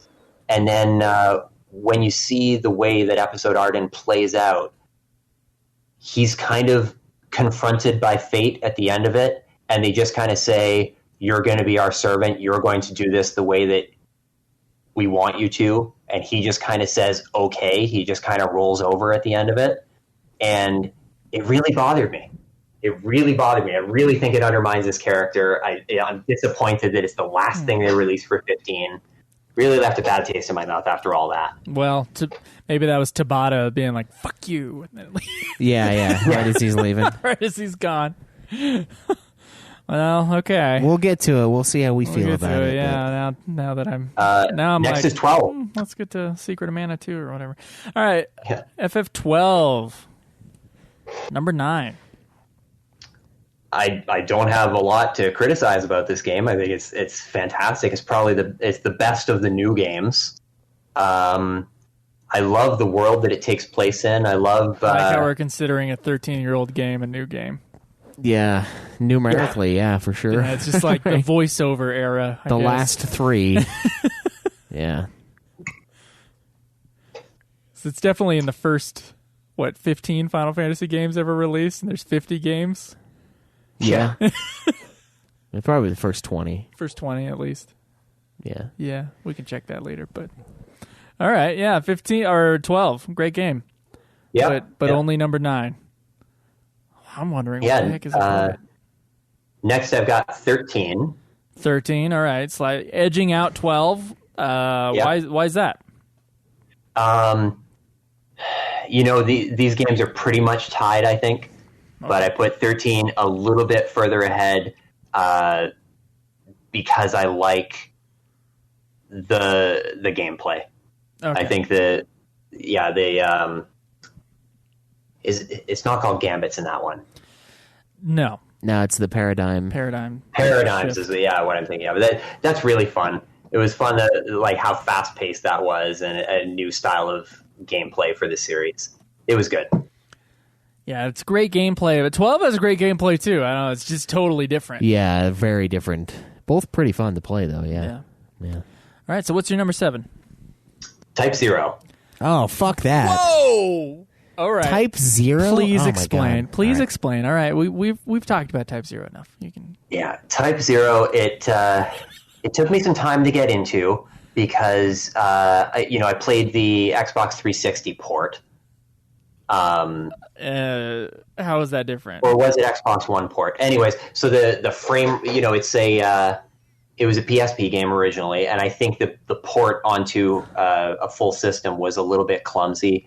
So the frame rate is not quite there. The graphics are not quite there. Every map is like totally flat. You can really tell that it was a handheld game originally. But where's the but? But okay. Story-wise, as a spin-off, because of course I think this game started life as Versus 13. Yeah. And it kind of spun off of that. It ended up being like the only other Fabula Nova Crystallis, right? The only... Fabulous. Yeah, it was the only... I don't know if it spun out of that one, but it is in the same universe. And it's funny because 15 was supposed to be there, but yeah. Oh, yeah, I'm wrong. Versus 13 ended up being 15. Yeah. It's the same universe, though, and 15 didn't end up being the same universe. Right. Which is interesting. And I think it's one of the most creative games that I've played but I think you have to know the 13 universe and the rest of the series inside and out to really get it. Because I think they don't tell you everything, but it really is meant to be an alternate universe, a dramatically alternate universe from Final Fantasy 13, and with Lassie, and that whole system. Right. And I think there were so many little references buried in there. There were so many members of Class Zero who were alternate universe versions of other characters. You know, Catter is Selphie from Final Fantasy VIII. I don't remember his number, but the one who fights with his fists is exactly Zell from Final Fantasy VIII, right down to they have the same birthday. The girl with the whip is obviously Lightning, looks exactly like her, sounds exactly like her. And I think all those little factors add up to being this really kind of otherworldly experience where it really did feel to me like I was seeing. So it's like a World of Final Fantasy thing? Yeah. Okay. Like I really was seeing like a nightmare version of Final Fantasy 13. I was really seeing some bizarre thing that I had dreamed up. And yeah, I loved it. It is nightmarish at times. I agree with that. That's crazy, dude. Yeah, I hate that game. I think the story is terrible, but it is fun. But I think you're right about it. It's giving it points for exclusivity. Yeah, and we mentioned that. I think we're like, oh, these characters all look like characters from other games, but I guess maybe it was your idea is a little deeper than that. Where no, they are. I think it was 100% intentional. I think it flopped because it only appealed to like super fans who would be looking at it from a particular angle. Yeah, the angle of I get a demo for FF15 with this. Yeah. That was... Yeah, I always joke about it because it's the one that Japan held sacred, and then it comes here and it's like only made for Steven. Yeah. Everyone else in the West is like, this is bullshit. They're like, no, it's so much more, and you're the only one that noticed. I'm gonna see. Yeah. I'm gonna look at a box, and on the bottom right hand corner, it's gonna like scratched in. It says for Steven. Yeah, from Square. Yeah, where the rating would be XOXO, and it just has your birth year, but like no death year because you're still alive. But it's for you. Like, we put this out for you. We put this for you, and you. I mean, it was the first time that I really wrote in to UFF was when you guys were reviewing it. And I sent in like a big long question thing and a big long review, and you guys did not know what I was talking about at all. So okay, that sounds like us. You guys like read it out, and you're both like, "Yeah, I guess you could see it that way," and then you just kind of moved on. I guess if you're wrong, I don't know. Yes. Yeah. Hey, you know what? Like I said, I think I said this last time. It was, you're a happier person than I am, just because you can enjoy it. Yeah. That's fair, We'll man. never take that away from you. Yeah. Next, I got 13-2. Okay, respectable that's above Type 0. Yeah, at least that is above Type 0. Okay. 13-2, yeah, I think it's got a great story, great gameplay. I loved seeking out all the different alternate endings. I love the feeling of counting down to the end of the world. There are a bunch of games that do that. Lightning Returns does that the same way. 13-2, you flash forward into the future to see like the apocalypse that Noel comes from. There's just something about that really appeals to me. It hooked me from the start. I think having those two fixed party members and then being able to put in one monster that you recruit was a lot of fun for me. It's also got 13-2 has got what's got to be my favorite villain in the whole Final Fantasy series, and it's Alyssa Zidell. Okay. Is she the hot one? Well, I think so. Yeah, she's Is she Hope's a Final Fantasy assistant. character?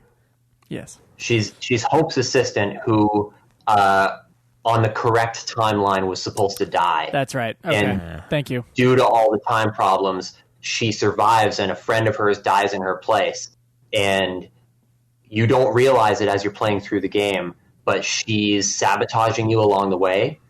Caius reaches out to her and says, "Hey, you're going to die unless you help me with my plans." Yeah. So I love the fact that she's really, really struggling against her true fate. I love a villain who's, there are too many villains. I never liked Kefka because it seems like he just has the power that he wants. he's just laughing. He just wants to destroy. I feel like Alyssa Seidel she has her own objective. She's really struggling. There's something she believes in that I think she knows is wrong.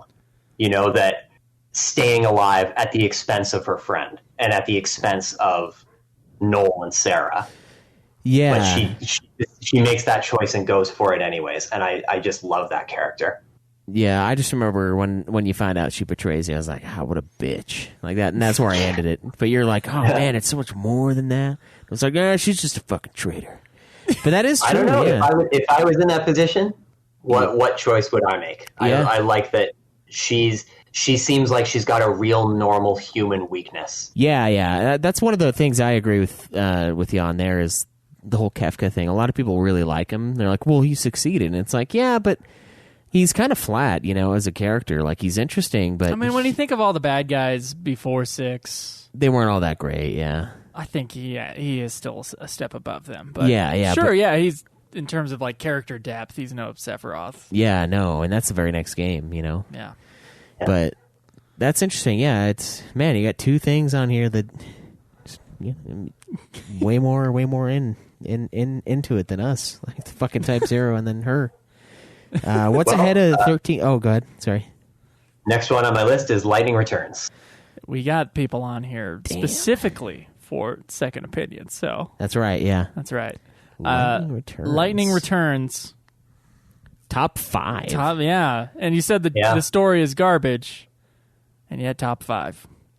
So if anything, I love the character of Lightning, and the gameplay was amazing. Yes, best in the series, as you guys have said before. If anything, this is an advertisement for Lightning Returns once again. Yeah, please, the whole show. Please let them get their money back. The development. Yeah. I know we only bought 100,000 copies, and that might not have been enough. Yeah, maybe not. Maybe that's why we didn't get Lightning Returns again. Lightning lives in America. I wonder if we can get Allie Hillis on the show now that it's been a few years. Maybe. Maybe. I know Allie's an avid listener. If you want to come on, right, we'll let you come on. Come on, Allie. We'll make time. I know we've said it before, but this time we really mean it. Yeah, we really mean it. Yeah. We'll make time for you. We'll answer your emails. Yeah, I guess. Yeah, great gameplay. Top 5 Final Fantasies. I would never put it in the top 5 just because of the story being junk, but it is, the gameplay is so good. Yeah, I stand by it being the most fun to play, I think. And it's not just the combat, it's the whole time management thing. It's getting the timing down on all the quests, like being able to knock out the entirety of the main quest in one in-game day. Like, it's really satisfying. There's a lot of shit to do in there. Great time. Anything else about Lightning Returns? Go ahead. No, I think that's it. Okay. Number 4, Final Fantasy VII Remake. Top 4. Top 4. Nice. I thought I went in, as I said earlier, I went in with low expectations. I thought there's no way they're going to live up to what Final Fantasy VII is in my heart. They ended up doing a really great job, and a lot of moments in the story hit me a lot harder than I thought they would. Like, Cloud falling into the church and waking up, and the when you see Eris there and you hear her theme, I got so choked up every time that Tifa and Eris were interacting at all. It was so touching. And the graphics looked great. I listened to your review of it, and you guys picked out that one part where you're climbing the wall, and there's that absolutely horrible background. Yeah, I didn't even notice. Twice is the one who noticed that thing. Oh, I hated it. But other than that, I thought everything else about it was like perfect. I loved it. It was so much better than I thought it would be. I'm really hoping that there will be, something equal for the second part, maybe even a third part. We're all hoping the same thing. We'll see. Yeah. Well, we'll see. I know you got your doubts, but I mean, they were able to give you one. Maybe they'll be able to give you another one, or at least not too terrible, right? Yeah. Yeah. All right. Top 3 now. Number 3, Final Fantasy VIII. Classic game. Love it. Second one that I ever played. I never had trouble with the junctioning system. I don't know. Are games easier in Canada? Is that Yeah. Do they get a different import of the game? And you know what? I have so much trouble with like job systems in other games, right? I put Final Fantasy 3 at the bottom of the list because of that. But I felt like the junction system, I just understood it. You just got it. It clicked. Yeah. Wow. I love the music. I love the look of the game. I love the world and the overall feel. I love all the bigger wheels turning in the background, the politics that are going on. One of my favorites. It's a great game. I got problems with it, as we've gone through millions of times, but it's a great game. It's okay. Honestly, most of them are pretty good, so. All right, number 2. Second place, we got Final Fantasy VI. I think I know what your number 1 is going to be. I wonder. Yeah, it must be Final Fantasy Crystal Chronicles. Yeah, that's the only one left. It's classic. He's a big kazoo man. He was lead kazoo in his high school. Kazoo. You know, I'm wondering why. There's one listener who loves that game, and I don't even know why they listen to the show. Because all we have done is shit on Crystal Chronicles. Yeah. And FF8. Steven, why do you even listen to the show? All we've done is shit on your favorite games, Final Fantasy VIII and Type 0, as we know. Yeah. All-time favorite games. That's what I heard. You know, I used to... I had a plan at one point that when I came on, I was just going to start playing Eyes on Me on the ukulele. Oh, oh God! That's a double cringe for Joe. Joe. There. Yeah, you had to bring in a ukulele into that too. It couldn't be a real instrument. You had to bring in a ukulele. You bought a toy to bring on. That's funny. Accompanied by a recorder. Yeah. And of course the kazoo. That's that tier. Steven brought a whole band together of the worst instruments ever made by mankind. At least the simplest instruments. Maybe not the worst, but the simplest, yeah. It's like once you strip almost everything away from those greats, this is what you have: the recorder, the ukulele, the ukulele, and the kazoo, and the fucking kazoo. So, not quite a wind instrument. Not quite a chordophone, and not quite vocals. Yeah. On the kazoo. Yeah. And then the air drums, I guess. The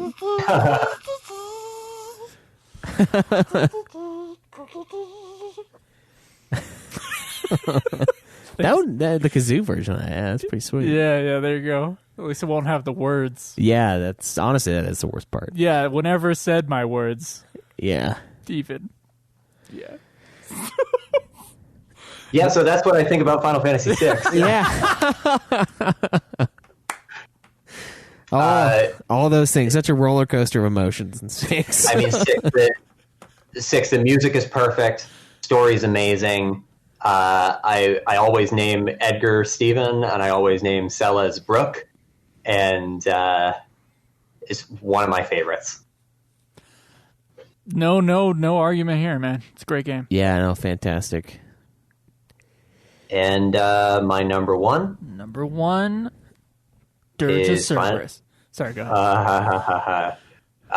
Final Fantasy VII. Final Fantasy VII, of course. Your first and your favorite. Yeah, first one I ever played. First RPG I ever played. And I think it really opened my eyes to a type of video game that I think I didn't know existed, you know? You guys always criticize the opening section of Final Fantasy VII, and you always say that like Midgar is the worst part. To me, it's the most immersive. The first couple hours of Final Fantasy VII are the most immersive, magical thing that I've ever played in a video game. It feels so real to me. I always felt like off the edge of the screen, Sector 4 and Sector 3 and Sector 2 were actually there. It just felt so real. and it changed my life when I got into those games. Yeah. It hit you at right at the right time. 8 was my first one, and they get out of town quick in 8. Yeah. But I had a similar experience with 8. Exactly. It was like, this is what a video game can be. It can be story driven and this weird system of gameplay that I'd never seen before. Yeah, I had a similar thing. It was just with 8. 7's a great game and a great game to start off on, I assume. Yeah. And that's how it was for me too. That was my first RPG I'd ever played. I'm pretty sure. At least extensively. And I remember trying to figure out, I was like trying to play the game, and I'm like, dude, how do you fucking play this game? I was asking the guy who gave it to me, and I was like, I can't select anything. And he's like, oh, you have to press circle to select. And I'm like, oh. It's a Japanese. And then I played it, and I was like, oh my God, you're right. I can't believe I couldn't figure that out. And then I just played the shit out of it. But yeah, it's funny that that's the first and the favorite, because then it makes everything else look like a letdown to some degree. You know what I mean? It's like, well, it's not quite as good. You're like, almost there. Yeah, you're getting close, but not quite. FF6, almost there. Almost there, yeah. Yeah. But yeah, all right. Well, those are your rankings, all 22, right? 22 games that you felt like you played enough that you can rank them. Very different rankings, especially with Type 0. I don't think I've ever seen anybody put Type 0 up that high. Yeah, I guess I know I approached these games from a different angle. There was something else I wanted to bring up about, I mentioned it to Joe earlier about the minor villains. And I wanted to give a little bit of a speech about that, about one of my favorite things in the Final Fantasy games. One of my favorite elements, one of my favorite recurring themes in the Final Fantasy games is those forgettable, like, Disc 1 villains. And I'm talking about President Shinra, President Delling in Final Fantasy VIII, Emperor Gestal, Emperor Idolus. Always holding public office. Yeah. I think that it's kind of a recurring element that people don't remember. Everybody knows the crystals. Everybody knows, the summons and the espers. But these characters are something that's always really resonated with me for a funny reason. Just the way that you're always playing as a party of heroes, and then they always have this one character who represents, arrogance in the worst way, who represents the vices that we all have. They always have, they're always disdainful of nature and magic, and they're always a supporter of, humans and machines. And they always fall out of the story in the same way, where they get betrayed by somebody close to them, like Idea or Sephiroth or Kefka. They always get betrayed by somebody close to them, and then they're just instantly forgotten. Nobody ever talks about them again. And it's always kind of resonated with me because I don't sympathize with them. I don't think President Shinra is cool. I don't think President Delling is like a redeemable person. They're always just evil and greedy and nothing else. But I think that when you see that pattern, when Final Fantasy 15 was coming out and they released images of the characters, and they show you Emperor Idolus, or when you see Emperor Idolus in Kingsglaive, I can look at that character, all of us can look at that character and instantly know, well, he's not going to make it to the end of the game. He's not going to realize that the story is not about him. It's going to slip out of his hands without him knowing it. We know he's going to get stabbed in the back by Arden. We know that he's going to be abandoned by Arden, and we know that he'll just vanish.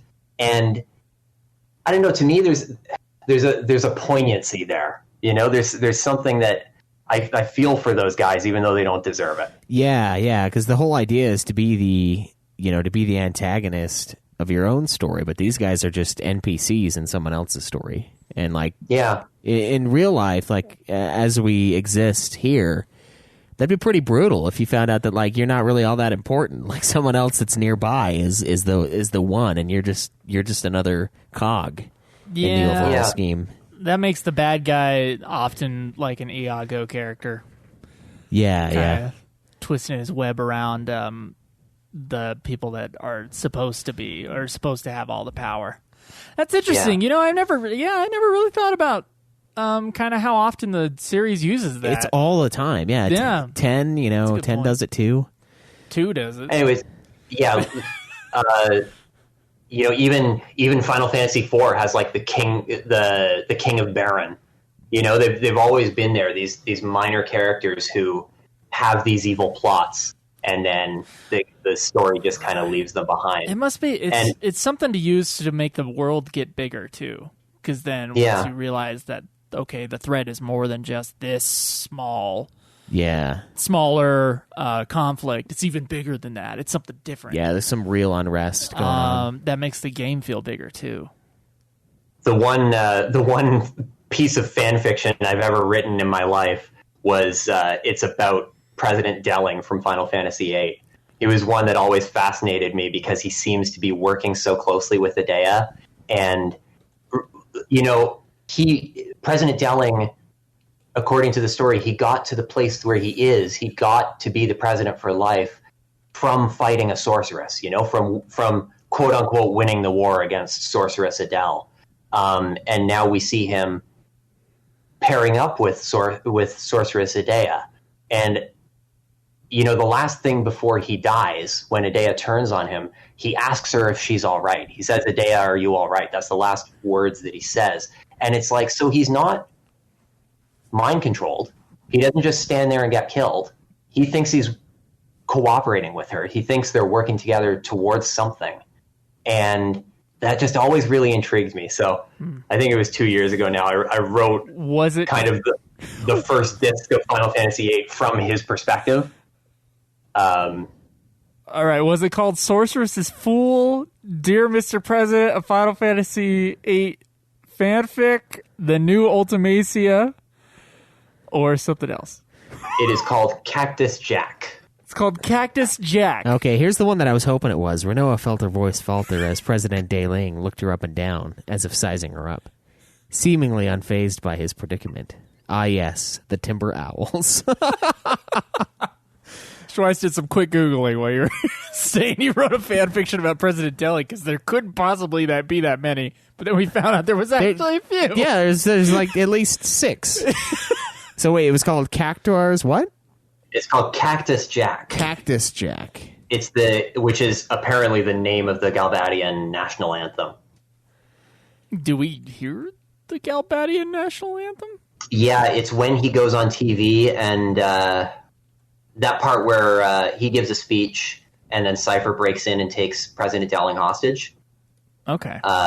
Yeah, there's a it sounds like a generic national anthem, but that song is called Cactus Jack, so that figures into the story as well. All right, well, maybe we'll have to resurrect Super Sexy Swinging fan fiction. We'll check it out. Yeah, just for you. Just for you. Well, there might be a little bit of romance in it. I don't think it's a good fit for Super Sexy Swinging, though. We can make it a good fit. Don't worry. When you just have to talk real. You got to talk like the mic's in your mouth, because it is, and then it could be sexy no matter what it is. Yeah. All right. Well, damn. Yeah, that's a good list. It's some interesting picks. Some things that we can't really talk about. We haven't played. Yeah, man, I'm amazed that Type Zero's in the top 10. I didn't even think of that. That was like a total. You T-boned us with that thing. Like, it's amazing. Yeah. After that, FF8 being that high, we can't even be surprised anymore. But hey, you got very specific taste. So I'm wondering, real quick question about your rankings here. What's more important to you? Story, gameplay, overall fun? I think like story and music and the overall ambiance. I figured that out. I figured this out about myself recently, that my absolute favorite thing to do in a video game is to like arrive in a town after a long journey. It's like the experience that I'm looking for is to arrive in a little village and go to the tavern and go to the inn, that sort of thing. And if a game offers that, I will love it. Check out the new area. Yeah. Yeah, okay. All right, I dig that. What if you never left the town? Final Fantasy Crystal Chronicles, My Life as a King. You are the town, and you are the one creating that town. Build the town for them to come back to. That's the opposite end of your favorite. So you'll hate it. Yeah. But it's your customer service. Yeah. God, it's like, I actually hate this restaurant now that I work for it. Yeah. It's like, I liked GameStop, but now that I work here, I fucking hate it. This reminded me, God, dude, GameStop starts at $7.25 an hour. Isn't that awful? They're like, so many people want this job. We've got a plan. Yeah. Minimum wage. Yeah. That's crazy. I think it'd be fun to own your own game shop, but not work for one. Because then you just start to resent any it. cool place would be. Like his wife worked at. Yeah, like an indie place. Like honestly, that's probably the only thing that's going to exist in the next 5 years. Yeah, and it'll be games, like old games, cartridge stuff. Yeah, like up to PS3 maybe stuff. And and then the guys that don't know what a bar of soap is in the corner playing Warhammer, playing Magic. Like that's what it'll be. It'll be the whole thing, not just a video game store. It'll be Gamer Asylum up in Ogden. Yeah. God, it's the greatest place ever. It's pretty fucking awesome up there, actually. But since you're in Canada, you don't know. You don't know what awesome is. No, yeah. I'm just kidding. You just know what cold is. I want to visit Canada so bad. It looks so beautiful. And I love the mountains and stuff like that. I want to see Alberta and yeah. God. Well, maybe someday we'll be able to visit each other's countries again. Yes, someday. Maybe we'll do a KupoCon. We'll do a life swap if ever the COVID goes away. Yeah. You guys just need to freeze it out. I mean, how bad can it really be? Like you guys can barely survive, like let alone this simple virus. It takes 34 minutes for it to die in the sun, according to a recent study. Oh, okay. And so actually more sunlight would be better. Oh. Yeah. Well, fuck, that's not good. So if there's less sunlight, it will last longer on the surface. It's like refrigerated. Mm-hmm, yeah. Got it. It's like milk. I don't know about like cold temperatures. I didn't look that information up at all. Yeah. All I heard was Joe Rogan made a statement. I was like, I'm actually going to look this fucking thing up. There you go. I found the study.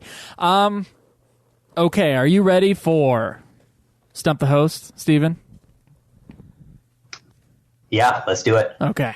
I'm waiting for someone to just say no. Just like, no, I'm not doing it. I'm not going to play that game. I mean, I'm terrified that you're going to ask me questions about tactics or 9 or online games. They are something. all, yeah, this is a Final Fantasy IX themed one. Yeah. I've got one from a tactics game, but Joe doesn't know the answer, so it's okay. I mean, who knows? I played so much FFRK as well. I might know it. Yeah. All right, but the first one is not from that game. The first one for you, our good friend Steven. What is Bart's last name? Final Fantasy V. It is Klauser. It is in fact Klauser. Klauser. Yeah, the ultimate German Bart's Klauser. Bart's and Klauser. All right, so Steven up 1-0, but you know what? Joe hasn't had a chance. I wouldn't have gotten that answer. Really? Oh man, really? That was one of the... I don't remember the last names of most of the characters. They're usually ridiculous. I gotta say, man, you only see them in the fucking menu. It's not like... Yeah, and you don't even see the last names almost ever. It's like always in the booklets and shit. Yeah, in the booklets. How old is Squall? Yeah. What, you mean now or then? How old do I think he is? And then I look in the booklet and I'm like, he's this old? Like, what? Yeah. Oh, God. Yeah. That happened with Cloud. I was like, 21. What? What? He needs to grow up. All right. For you, Joe. Yes. What was the first game to feature the famous and lovable Cactuar enemy? The first game to feature the Cactuar was Final Fantasy IV. No. To you, Steven. Oh, that would have been my guess. Let's say 3. Nope. One more chance for Joe. Final Fantasy II. No. What? Final Fantasy VI was the first original one. Really? Really? Yeah. And it wasn't even called Cactuar. It was called Cactrot. The game I had in my mind with the 2D ones was 6, and then I told myself there's It's no too way late. it was that one. Yeah, 6 for for that. And then Moogles were in 3, right? There were Moogles in 3, weren't there? No, I thought was Moogle it started 6? in 6. Yeah, 6 started a lot of the big stuff. Chocobos. Someone might correct us on that one, but we'll see. Chocobos are earlier. Yeah, Chocobos were earlier, but Bart's had a Chocobo. yeah, two of the big staples came along in 6, Did which I is say Bart's? I meant Butts. yeah. That seems too late though, right? That seems like way too late. Yes, it does. Such an iconic cactus. Yeah. All right, Steven, how far into the past does your party travel in Final Fantasy 1 to combat our beloved Garland?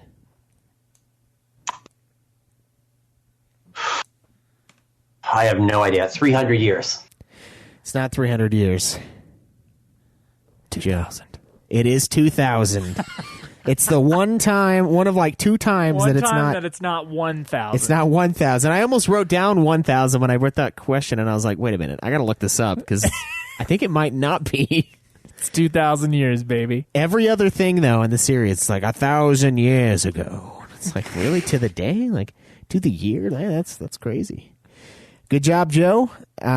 Next question is... That's the first question I've answered correctly in like 4 of these freaking invite episodes. It's like been years now. Yeah, it's probably. now been years. It's been years since you've been right. I mean, so Joe, Nope. that was Stevens. That was Stevens? Oh. Yeah, so Okay. you get the first stab at this one. I don't know. It's a tough one. Okay. What is the name of the zombie in Tactics Advance 2 whose lover killed her and like turned her into a zombie, and you later revive her through a series of quests? It's like 5 quests. What the fuck question is this? And then she joins your party, and she's awesome. You want me to remember the name of the fucking zombie? She turns into like a hot chick. What the fuck, dude? Cloud. Fuck, I don't know. It's definitely not Cloud. It's not Cloud. What do you think, Steven? I should really go and wake my wife up and ask her, because I'm 100% sure she'll know, but I have no idea. Let's say Sarah. No. Sarah's not the name of the zombie. All right, I get one more guess. Yeah. Bismarck.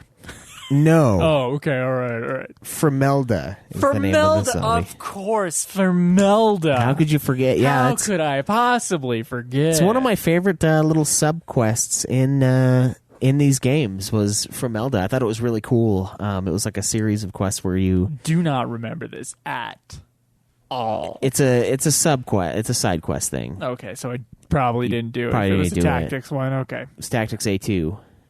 Yeah, then I wouldn't have done it. And you find her, and it's a talking zombie, and you're really weirded out by it. And then you keep running into her as time goes on, and then you find out that her, I think her lover betrayed her. I can't remember why, but he basically killed her and turned her into a zombie. And then you cure her, and she joins your party. She's pretty beefy. All right. We are tied right now, Schweiss. You are tied. Luckily, I have the tiebreaker. Unluckily, it's the easiest question on here. What is the sequel to 4 Heroes of Light? Whose question is I this? didn't know there was a sequel to 4 Heroes of It's Light. Stevens. See, because Joe knows that there is one. I don't know. The 5 Heroes of Light. Sadly, no. We do need a game with 5 characters. But no, not 5 Heroes of Light. Joe. What's the sequel to 4 Heroes of Light? Yes. Bravely Default. Bravely Default is correct. The vastly more successful non-Final Fantasy named game, Bravely Default, is the spiritual and technical sequel to Started as a sequel to 4 Heroes of Light, which is crazy. That was one of those games that Square made, and It's a weird thing where they're like, in order to sell more, we must take off the Final Fantasy name. Yeah, Because 4 Heroes of Light didn't do well, but everybody liked it who played it. yeah. The 50 people who played it love it, but we got to sell more than 50. Do it. Yeah, that was. Let's come up with a real catchy name, like Bravely Default. Yeah, Yeah. makes sense of that. I don't even know what that means. No, that it is the sequel, and then of course Bravely Second, the sequel to that, and those are the first one's a pretty successful game. And then Bravely Default 2 is somehow the third game. Oh, is that really what it Yeah. is? Oh, Jesus Christ! That's gonna take me. Because Bravely Second didn't sell that well. They fucked it up. They should have done Bravely Third and just accepted their fate and made it Lightning Returns, where it's like they're each 1/3 as successful as the previous one in the trilogy. We'll see how it goes. It's not out yet. Yeah, those are going to be some of our last games as well for this podcast. I'm sorry, Steven. I'm sorry, but you lost. Yeah, Joe pulled out a win here. Very good. This is like my third win. Okay, it's a big deal. Yeah, It's a huge deal. I usually consciously or unconsciously try to screw Joe over and give him the harder questions. It's definitely consciously. Don't even lie about that. Well, I mean, maybe I'd like feel bad that I made number 1 easy, and so I got to make number 2 hard. Oh, okay, well, thanks. And I'm glad you have a conscience. And it just happens to be that we let them go first because Okay. they're the guests here. If only Congra- you wrote all the questions on like little pieces of paper, and then I had to draw. You know, that's actually a much better idea. I know it would be super fair, Yeah, but we don't do fair here. On yeah, we don't UFF. do fair here. We stump the stump. Stop. Well, congratulations, Joe. I am humiliated. I am embarrassed. I am ending my Patreon support. Yeah. That's fair. That's fair. We're finishing the show basically. So, but thank you for your support. No, Steven. yeah, really, it's How did you find the show? Growing up, once I actually had a console in the house after the ColecoVision, I was in an N64 house, and it took me years before I actually had a PlayStation system. I always saw it in video game magazines, and I always admired, the little PS1? Right. PSX. And, yeah, like the little, the updated one. the micro or the mini. Yeah, the slim one. I have one of those. Right, yeah. I always just loved it so much. I wanted one over the years. I finally picked one up in, I took notes on this because I wrote down the timeline. In about 2015, in summer 2015, I finally bought one of those systems and Final Fantasy VIII. And at the time, I was just getting into podcasts, and I looked for a Final Fantasy VIII podcast. And you guys had just, a few months before, published your review. I must have seen you first. And then I listened to a bunch of your back episodes first, and then I became a regular listener. Well, thank you for hanging on for that long. Yeah, it's amazing. As I've listened through for doing like the best of episodes, we went back and listened to like the old We stuff. went back and then wanted to kill ourselves. Yeah, Yeah, that's it's like, exactly what. Damn, man. I was amazed that it's been this long. I was trying to figure out, when did I stop just picking out episodes? When did I actually like subscribe to this podcast? And I'm pretty sure it's May 2016. But I was scrolling back and back and back through the iTunes podcasts, and I was like, I can't believe it's been this long. It's been years that I've been listening to you guys. Yeah, it's insane how long we've been doing it. Like the last. You do it weekly for almost 6 years, and it really adds up. Yeah. A lot of shit changes in that amount of time. That's a true, lot of shit that changes. too. Yeah. That's awesome. I love finding people that have listened to it for half a decade. It's like amazing to me. It's like, damn, you really stuck with it, huh? And I mean, I'm so glad to hear that you're still going to be doing reviews, because I'm definitely going to keep listening. Yeah. And yeah, when you guys do the 15 DLCs, for sure I'll be submitting questions or reviews or something for that. That's awesome. Yeah, man, do it. It's been great. I mean, honestly, we always talked about early on that like once we got to the spinoffs, like the show is just gonna die completely, and it's gonna like no one's gonna listen because nobody gives a shit. But it's actually not really been that way. It's actually it's kind of surprising. Like, I mean, it's not as big. I mean, people stopped sending in questions because they didn't play the game before, so they don't give a shit. Yeah, right? yeah. We always had like the one guy. We had the Shinru, just like give us pity the questions. Like, what do you think of the last boss? What's the last dungeon? It's like, well, it's a fishing game. Like, there is no dungeon. It's like, but it's that did happen for a while, but other than that, yeah, it's been great to downloads are still pretty steady. So yeah, it's weird. Well, thank you, Stephen, for coming on. Is there anything else you want to talk about real quick? Yeah, you have any plugs? Yeah, I mean, I'll just kind of wrap it up, I guess. I'll say that, like, the Final Fantasy games, sometimes they're really silly, and sometimes they're embarrassing, and sometimes there are bad ones. But they really have, like, changed my life. You know, they kind of defined my early relationship with Brooke. And the two of us have been diehard Final Fantasy fans the whole time. Like, even like every room in our house has got something Final Fantasy in it. From where I'm sitting, I can see a 7 Before Crisis poster with all the Turks on it. I've got a Tifa art on the wall in our bedroom. Oh, of course. And she's been a fan of the games for just as long as me. And we've got our cat here. I don't know if you've heard her, but she's been walking around and meowing during the recording of this. But her name is Eris. Brooke named her. We've had her for 12 years. And then when you get the next cat, it'll be Aerith. Maybe we've been thinking Ash, actually. Oh, okay, all right, yeah. Would be a good cat name. But yeah, even like Brooke picked out Final Fantasy music for our wedding. When, like, you guys will laugh, but the song for her bridesmaids entering was "The Promise" from Final Fantasy 13. Oh, and wow. then for Brooke actually walking down the aisle, we played Eris's theme, and it's the version. It's the version from Crisis Core. It's called "Flower Blooming in the Slums."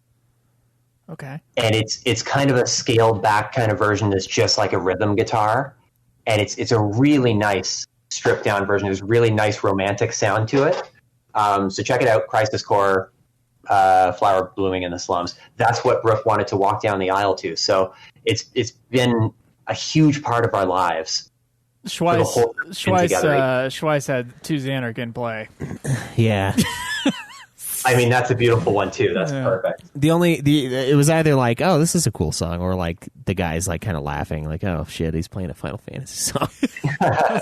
It's just like, all right, it's a great song. Yeah, a great song, and it meant so much to both of us, and so it was really cool. It was a natural choice, you know. Yeah. And talking about the games online and everything, I've met so many good friends along the years. Like, you've met some of them as well, who, like, Aiden, who came along to KupoCon with us the first, both times. Both times, yeah. And then finding you guys and finding your community, you know, because I met Krinatal and a bunch of the other guys as well. It's been fantastic to get to know all you guys and to enjoy the games together. Yeah. Just wait till you start a podcast with some of that. That's my favorite part, is when... Yeah. Steven, you're going to start a podcast, right? With Brooke, you'll go through the series I've been in order? asked before. Oh, maybe. really? I got more free time now that I'm stuck inside all the time. It could happen. No better time. Yeah, man. That's your side hustle. You got to get one. Yeah. I mean, it's not much of a hustle, but there's a lot of work you got to put into it. Yeah. Just won't get much back, but it's satisfying. Well, Steven, this is heartwarming. I hope to see you again at another KupoCon. Hope that happens. Yeah. Thanks. I hope the same.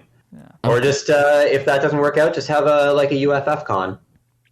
Yeah, we'll go up to Yellowknife and have a UFF con with 4 people. Yeah, and we'll be like, all right, now let's try to not die. We'll drag Krinatal along. Yeah. Oh, yeah, because we'll have to drag him along. We'll get there, and he'll be there. Yeah, he'll be there. And he'll have it mapped out. That's right, he will. Yeah. With north, south, left, and right. Yeah, he's like, you want to go north half a mile and then left for 30 feet, and you'll find a watering hole. Don't go after noon, or don't go after 3 p.m. or you'll freeze to death. I found that out the hard way. Okay. Perfect. Yeah. That would be fun, though. Yeah, that would be fun. Do something like that. I don't know where we do it, but no idea. Yeah, but yeah, it's I hope they resume the Kupos soon. Hopefully, Alex doesn't get the COVID and ruin that whole thing. I Alex, the host of Kukulkan. Kukulkan. Okay, Yeah, all right. yeah. I was like, what? Not Alexandria. That's Not your wife. no. Okay. So they can continue that. It's been awesome. I mean, it's cool seeing you both times. I think the only other one that we saw both times, I think it was just Grenatol. Because everyone else was like one or the other kind of a thing.